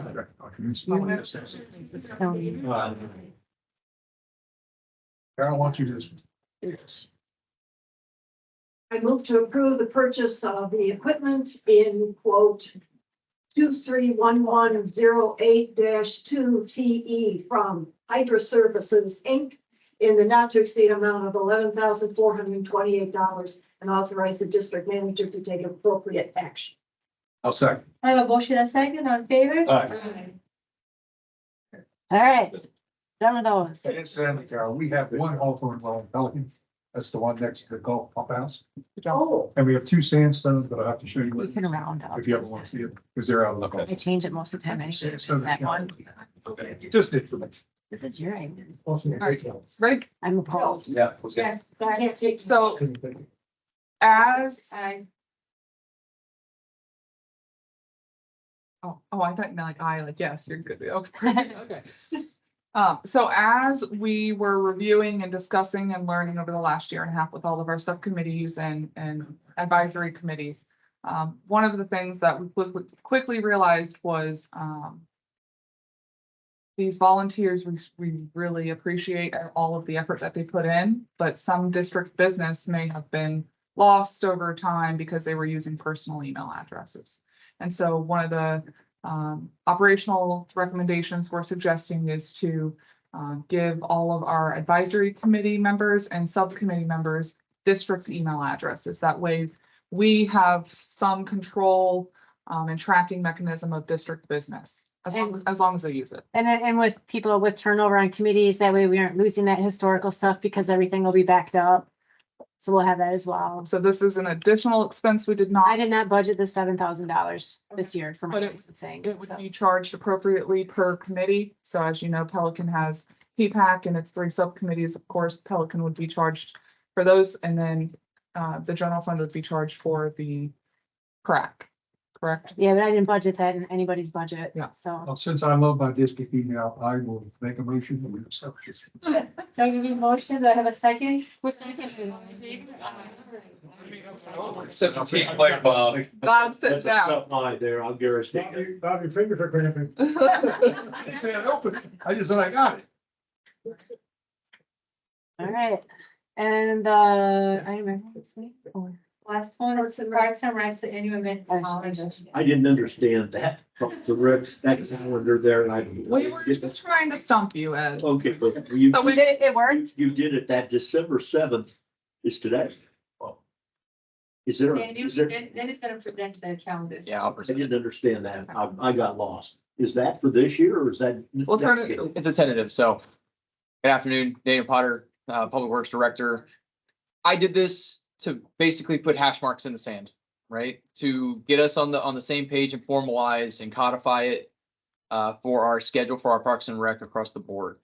Brought it in front of the Parks and Rec Committee and posed what we've seen in the past historically for events that may not have been standardized or codified in any way, shape, or form. But then got their feedback as well to see what kind of events that they would like to see. One event being, obviously Winterfest, another being Taste of Gateway. There's several on there that, are historical fishing tournaments and things along those lines. Easter events, major holiday events typically are on here as well. But just getting it on there and getting something with a tentative timeline. These dates aren't 100% solid and concrete. They are just a guideline of when we'd like to see The them. years are off. Yet the years, yes, the years are off. 12/7 Mhm. for next year. Yes. Yeah, that's why. Correct. Okay. That's So- what had me think that. I thought, well, it was Saturday the 2nd, not the. No. We were just saying you're paying attention. Good job. You- So again, just looking more, I would look at more as in when the months are, or when we're trying to lock it in for future years. And then again, to be able to bring it back to the board as necessary, because there's manpower hours that are put behind this and expenses behind every last one of these events. So you're just trying to memorialize what we want to do this next year. Yes, sir. Not invent the wheel every year. Third question. Yes, so which of these are brand new? That have not been done before? Because this is a lot. Yep. For staff to take on, and it's almost like every 2 months, you've got a big event of some The sort. fishing tourneys are quite small. Yeah, some of these aren't good. We've been doing it for 10 years. The bigger event, so Taste of Gateway is new. That historically has been hosted by Denny Grimes. And I think we tried, again, this is just conceptual. We would, of course, try to partner with as many of our community partners as we can. I know Sanibel Bank. They do, I think, some of the churches do some of the Easter egg hunts. So of course, we'd like to partner. We don't want to take the whole burden on, but Okay, if we can partner with some of our, so this would be a schedule of stuff that we would be involved in, not necessarily as the lead. We would be the lead in some things, but we would. Yeah. I would still see heavy participation from Gateway staff. Yeah. In the planning and coordinating and making sure that the people that need insurance and inspections and things like that are coordinated and helped. But in hand in hand with a partnership with local community vendors and churches along those lines as well. My expectation here is that we don't vote on this. That this is an awareness item that you would take and work with Parks and Rec, with that committee. Yep. And what we're saying is we've had great success with events. Let's build a tentative calendar that gives us a starting point of activities that we would like to do. And then staff and the committee will vet those out, and whatever you decide to run with, you run with. If it's funding that's needed from our budget, it's not specific, you would come back to the board and say, hey, the staff and committee would like to do a Independence Day celebration on whatever, and we'd like to allocate, because we took a general fund on events. We took that stance the last 2 years, so it's not like we have specific lineups, and I think that's what we do. But it's Yeah. dark. It's a start. You have $30,000 in the budget for all district special events. And so of course we try to subsidize that with donations or whatever that may be. So this is a general, do you agree with these events? And if so, we will, we'll start. Quick question, do we know what what was spent for the Winterfest? It's about roughly $20,000, give or take. We're still doing some invoicing and calculating what we got in for donations. and It'll along be those in lines. his monthly report in It will. January. But we've only That's a put level of 30,000 in budget. Yeah. We're And I'd say 2 months into it and we've already spent 20,000. we'll Which have to revise. Winterfest is our biggest event and that's expected. These fishing tourneys, It's like a few trophies. yeah. July 4th and Winterfest would be your two. Would be the two. I think Big it's two. fantastic. And the reason why I like July 4th is because a lot of people, it's so hard to go to these locations now and watch fireworks. It's really a hassle. I think if given the opportunity for people to go and sit on the soccer field, or, if you had some, people would stay, and I think we would get tons of people. Absolutely. And we looked at that too about timing. So you have Winterfest in December and then in July, you know what I mean? You're splitting it up throughout the entire year.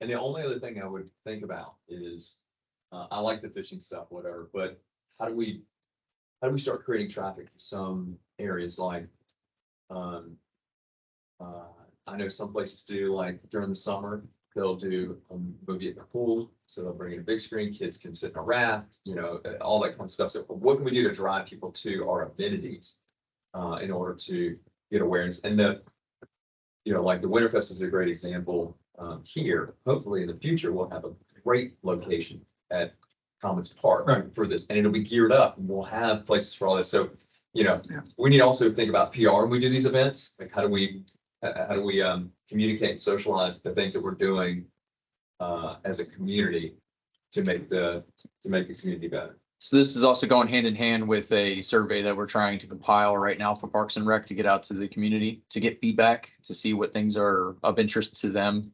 We're trying to figure out what kind of platform we want to do it on and how we're going to go about it. But we're carefully trying to craft what that looks like so that we can get accurate data back from the community across the board on things they'd like to see. Which I believe that request came from the board Mhm. with regards to the park plan. So PrAC opined on that this week, and so we're gonna have an internal discussion. But again, this is a starting point. These are looking for your blessing per se. And we'll try to get some of these. Carrie's got a lot of experience and background with running a Parks and Rec department. Daniel has as well. So hopefully we can get, the ball rolling and just continue to build them like we do with Winterfest. I'm in agreement with Doug.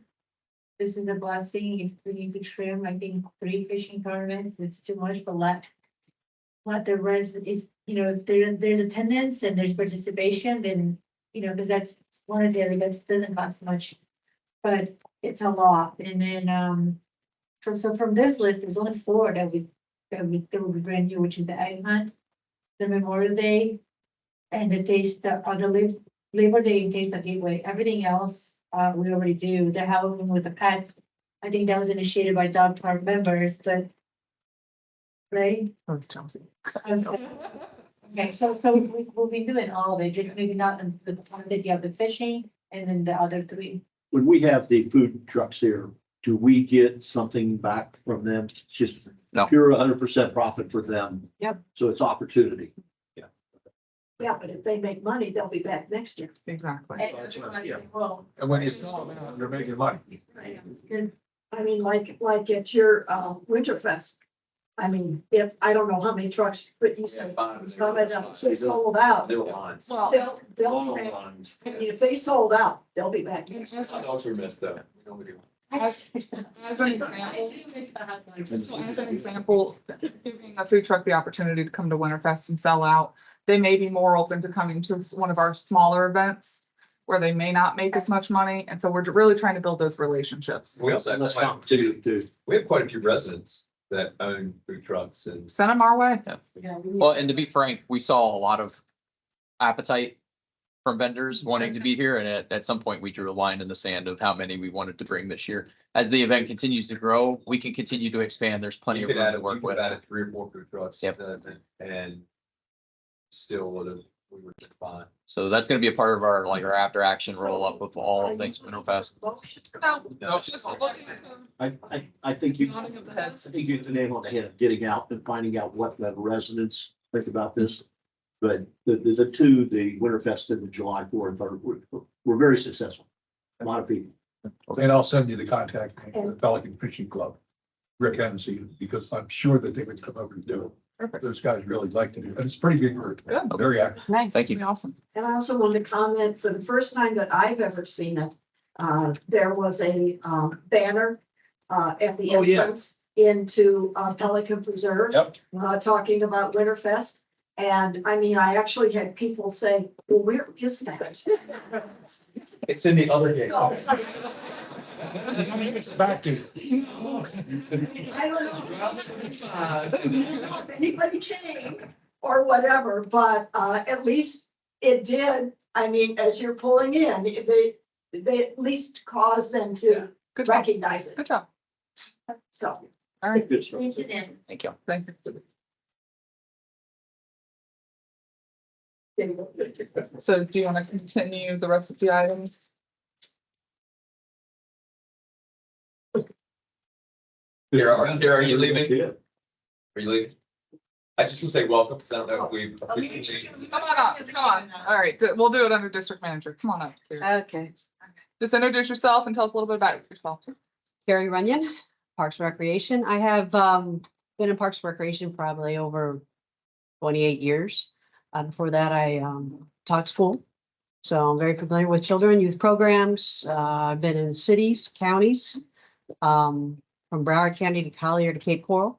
And I've been involved in many different events and activities and programs. Very sports minded I am, so I like to connect with the youth programs that are out here already, and already tried connecting with them. And if you have any questions or concerns, please send them my way. Welcome aboard. Welcome. Thank you very much. Good to meet Thank you. No one's more excited about you coming on board than Oh, We know, Doug. I. Well, because for a long time, we haven't had someone with a Parks and Rec background, a true Parks and Rec background, running Parks and Rec. And I think it's a great opportunity within Gateway and within Pelican. Partnering. Partnering up, a lot of opportunities. So, well, That's the way to start with 1,000 people. 6 days on the now job. you can take off. Yeah. Thank you. Thank you. Thank you. All right, do you have anything under district manager items? or Nope. no? Okay. Oh, well, I have a question. Yeah. We had, there was some, financial issues that were, being discussed between, the CDD board or the CDD staff and the Pelican Preserve Community Association board. And I was wondering, do you have, an Well, in the update negotiation. on that? Gonna No, get it resolved. because, I understand they start their fiscal year December 1st.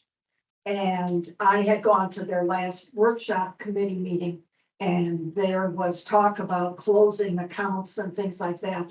And I didn't know where things stood. So both auditors, districts and PPCAs, they're working together on trying to share information, try to resolve the issue.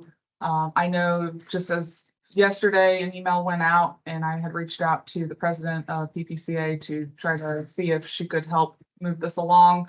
I did make a request of Bill Sirico about delaying the closing of that account at least until the end of this year. Understanding whatever comes of our auditor's review will come in front of you at hopefully your first meeting in January. I believe at a previous meeting, you approved basically what our auditor, the findings of the audit will be what we go by. We're gonna agree with whatever they recommend. Yes, thank you. Finding my words today. So hopefully we'll have some resolution early to mid-January. Has there been a problem with meeting? The auditors or there's been something, or, I mean, this has been a while.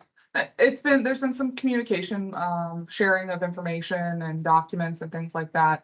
We're trying to work cooperatively together. And so hopefully with the request that went out yesterday, they'll be able to fulfill that request. They made a request of us, we shared our information. So I think it was just timing and following up. So we're full speed ahead. I know there's been pressure on the community association side and we're putting pressure on our side as well. So hopefully at our first meeting in January. That's what I'm shooting for. Okay. And then of course, we moved, this board moved to cancel the O&M agreement, and we're working on another agreement now of some sort. And this is an agreement between basically the two staffs. Well, it'll be between the Board of Supervisors and the Community Association, but staff and their HOA has been doing the legwork on drafting it, as well as our both attorneys. So, And John Greger. Yeah, thank For you. representing PPAC. Okay, and so we are where? We're taking, This has been going on a while too. we're taking a thing near final draft to PPAC next week. I believe their agenda is going out today.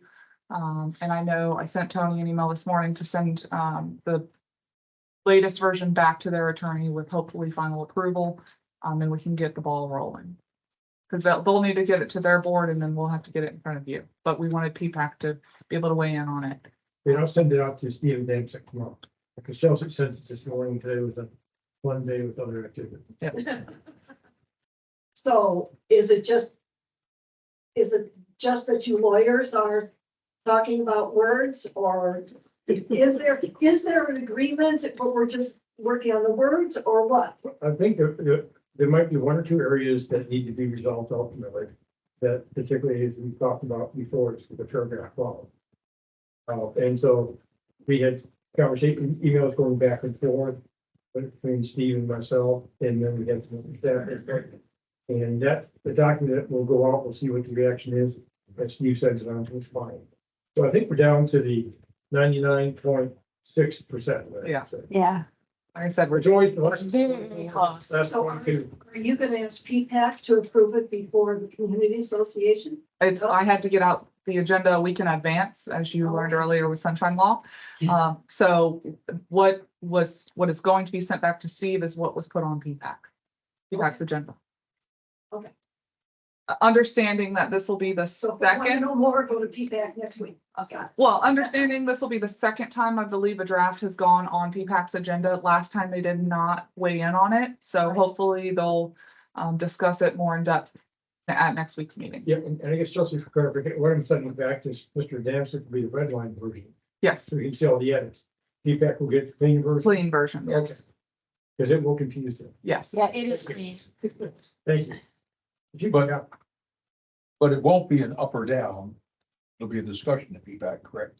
Or am I wrong?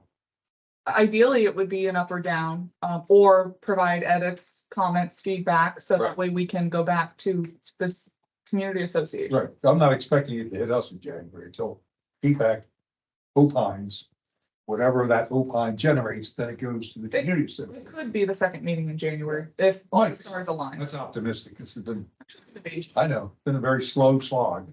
Yeah, nothing has aligned so far, so, okay. All right. Thank you. All right, so we can go ahead and move to 14B. Yes, with regards to that conversation, Katie, Berkey and I have had some conversations and meeting with regards to this. I began my drafting of the form of the revised request to the Attorney General. Katie and I talked about various approaches, and I'll send my initial draft to her tomorrow. So we can keep moving this along. This is a letter going to the AG. Right, we talked about sort of how to approach the Assistant Attorney General that was involved at the time is still there. But the one who wrote it is no longer there. And so we can't ignore the fact we have the prior one out there, but we're going to try to address it and clarify that we believe there may have been misperception. We have new information. Or just a little bit of a review of the information. And we, as looking at it, looking at how the Attorney General's office tied in some aspects that really, I think the fact that they sort of focused on the district is going to give the road back or keep the utilities seemed to have an impact on the opinion, which we're not sure why. So we're trying to address that issue and make it simpler, quite frankly. So I'll send my initial draft to Katie tomorrow.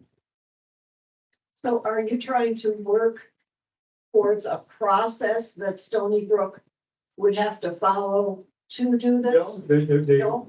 the effort is to obtain a favorable Attorney General's opinion as to the district conveying its interest to Stony Directly. directly without any. Directly. Without going to the county.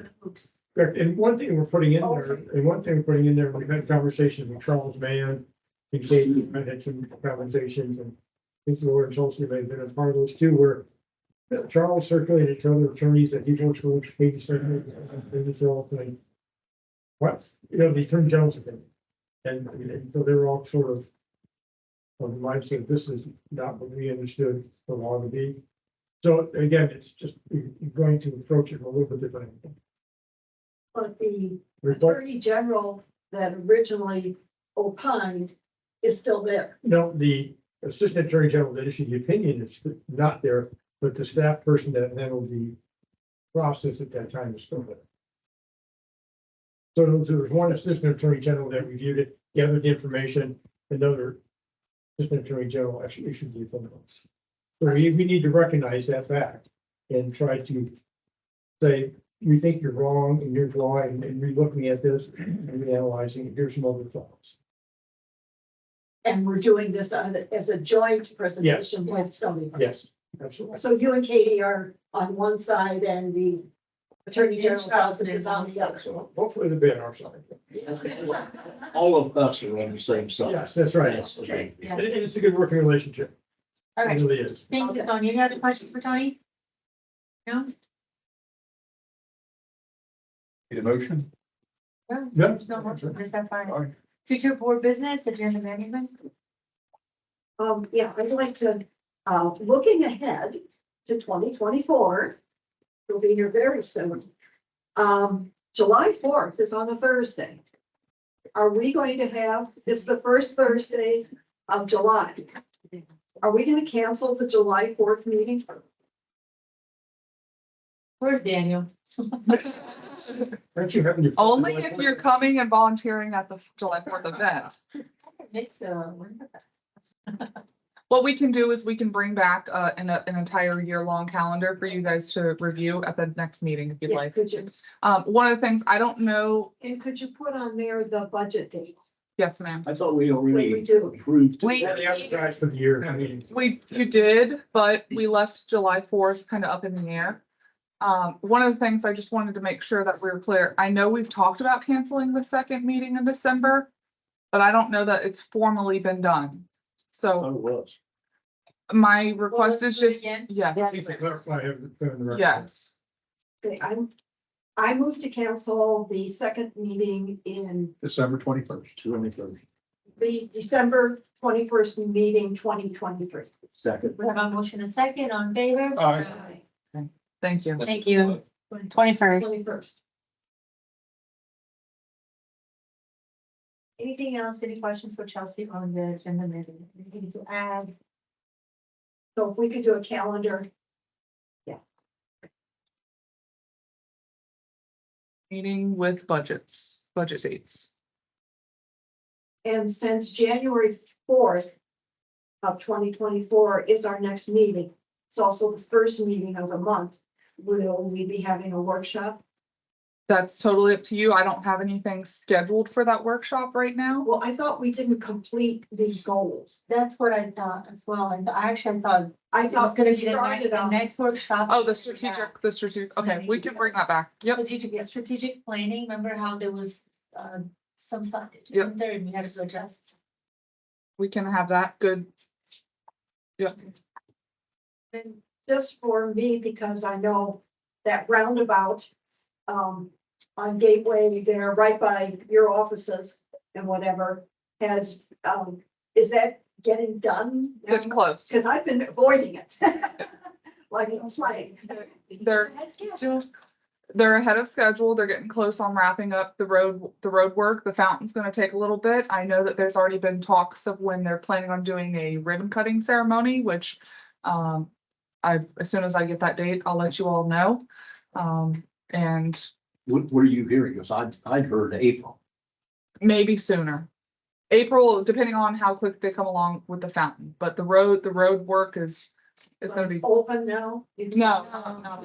It's more interesting now. It's It's a lot more smoother. I've observed many people ending up going into the 7-Eleven parking lot Mhm. as opposed to doing the snake. Good for business. I noticed that on the way up. Okay, and the admin building, Yes, will that be on the agenda for January. January? We got the With- permit. no, We don't. we had another hiccup. Our new one or one that was there? No, a new one. Laura paid the permit fee for South A Florida month Water ago. Management District a month ago. And their system had a glitch, and so they don't start review until that permit fee is paid.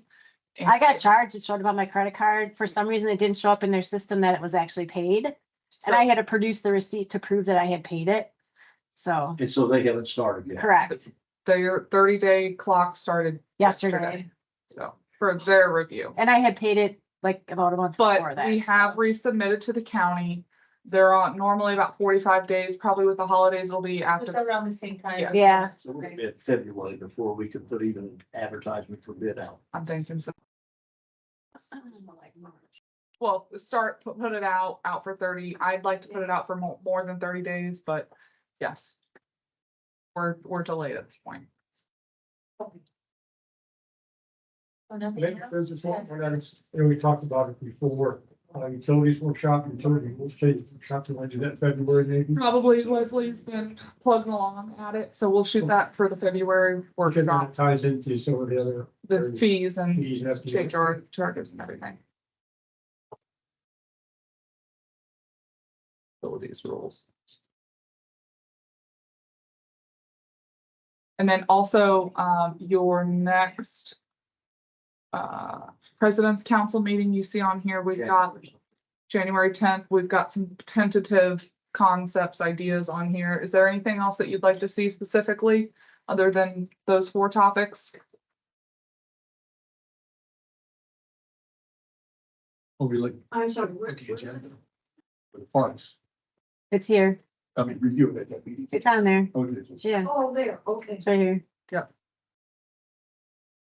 I think that's just a good deal. Okay, and it'll be at Stony Brook. And they're gonna let us in? You said. Say, let us in. Oh. Wham. I thought you were going to ask. Carol, that's one of my comments. You want to know if there's gonna be food. Let the record reflect that Mr. Bankhouse said they will let us in. All right. So let's go ahead and move to supervisor comments. I'll start with Carol. I've got nothing Doug, more. Ed, Yeah, the issue with the golf carts is brewing. It's ready to explode. A lot of people are very mad about it. I wrote a letter to Randy Searchy on behalf of Hidden Links, which is landlocked from the rest of Gateway Greens, to see if he would give us permission to come up with some type of a registration that would allow at least the residents of that community to use the sidewalk segment that goes from Hidden Links to Walden to enter the country club. And haven't heard a word back from him, but I think they're gonna take it, they're gonna go political with it if they don't. Gonna get nasty. They're very upset. You got at least 35 members of the club that live across the street in Hampton Park. And what they're doing is they come out and look to see if there's any LCSO vehicles and then they dart across the road. Do you know anybody that's been cited yet? I'm sorry? Has anyone been cited? Has there been Oh, any yeah. citations? Yes, yes, Yes, for sure. yes. I've been told there are. We haven't received the report yet. I haven't seen anything. I'll have to, I know, I was talking to the captain today. And they're seeing that the enforcement's working. I'll have to go back and we'll have to pull the reports that the deputies provide after their shift. Those will be part of the next. Are there, have they issued a ticket or are they giving a warrant? Yeah. That's the issue. I mean, Because it's a shame, it's considered as a moving violation, so you lose 3 points on your license. well, and That's where. here's what it's bothers trouble. me is we're gonna start forcing people to get, what do they call it? LSVs. Yeah, be street legal. Yeah, be street legal, which I don't think we really want to push for that. Well, It's, You know, it's we a don't danger. want to see golf carts driving on our roads, not Right. because I don't think they, not because I'm against it, it's because Well, it costs I'd about much rather be on the $2,000. sidewalk than on the road. Costs about $2,000 to modify a golf cart to make it street legal. The trouble is that you've got to have insurance. And when you go over to DPW's office, they want to see the insurance because they're treating it as essentially a motorcycle. Yeah. That's Yeah. $600 a month. But my point is, it's safer I'm for sorry. people to be on the sidewalk in a golf cart than to be on the road. the only I mean- things I just understand that we said we, I don't want people to think that we are forcing, we're not doing anything. No, it's not. Okay. We don't have any. We, they, They, thank you, they, because I mean- that's all they're gonna take from this saying we conversation. just- We- leave it alone. But So anyway, I have sent on behalf of our Gateway Greens, a letter to Randy, but he hasn't responded back. I don't think they're gonna do anything. have you talked to Cecil about this? Do what? Have you talked to Cecil about this? Not yet. Not yet. He knows about it though. It's pretty hot. He's put his 2 cents comment out there and it's in line with, that's the law. I did it myself, so you all do it too. All right, Bob, First of all, the status of our easements, we signed Seville today, or approved it.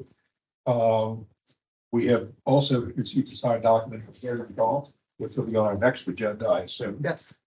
We have 4 license agreements in the works in Camarillo and Marino. They've gone out to the individuals.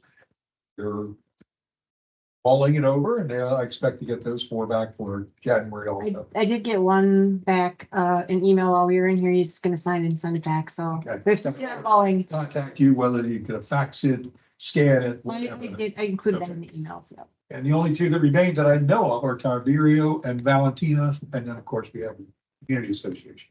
And I think I've got a commitment out of Tony for Tiberio and Valentina. There's 4 there, so. Anyway, that's with it. That's moving forward. Finally see the light at the end of the tunnel. 3 incidents that I'll report. First, we had a sod truck delivering sod in Pelican Reserve. And it was very, low profile vehicle. But he had a high profile forklift on the back of it. So he wiped out a significant portion of our overhead guard shack.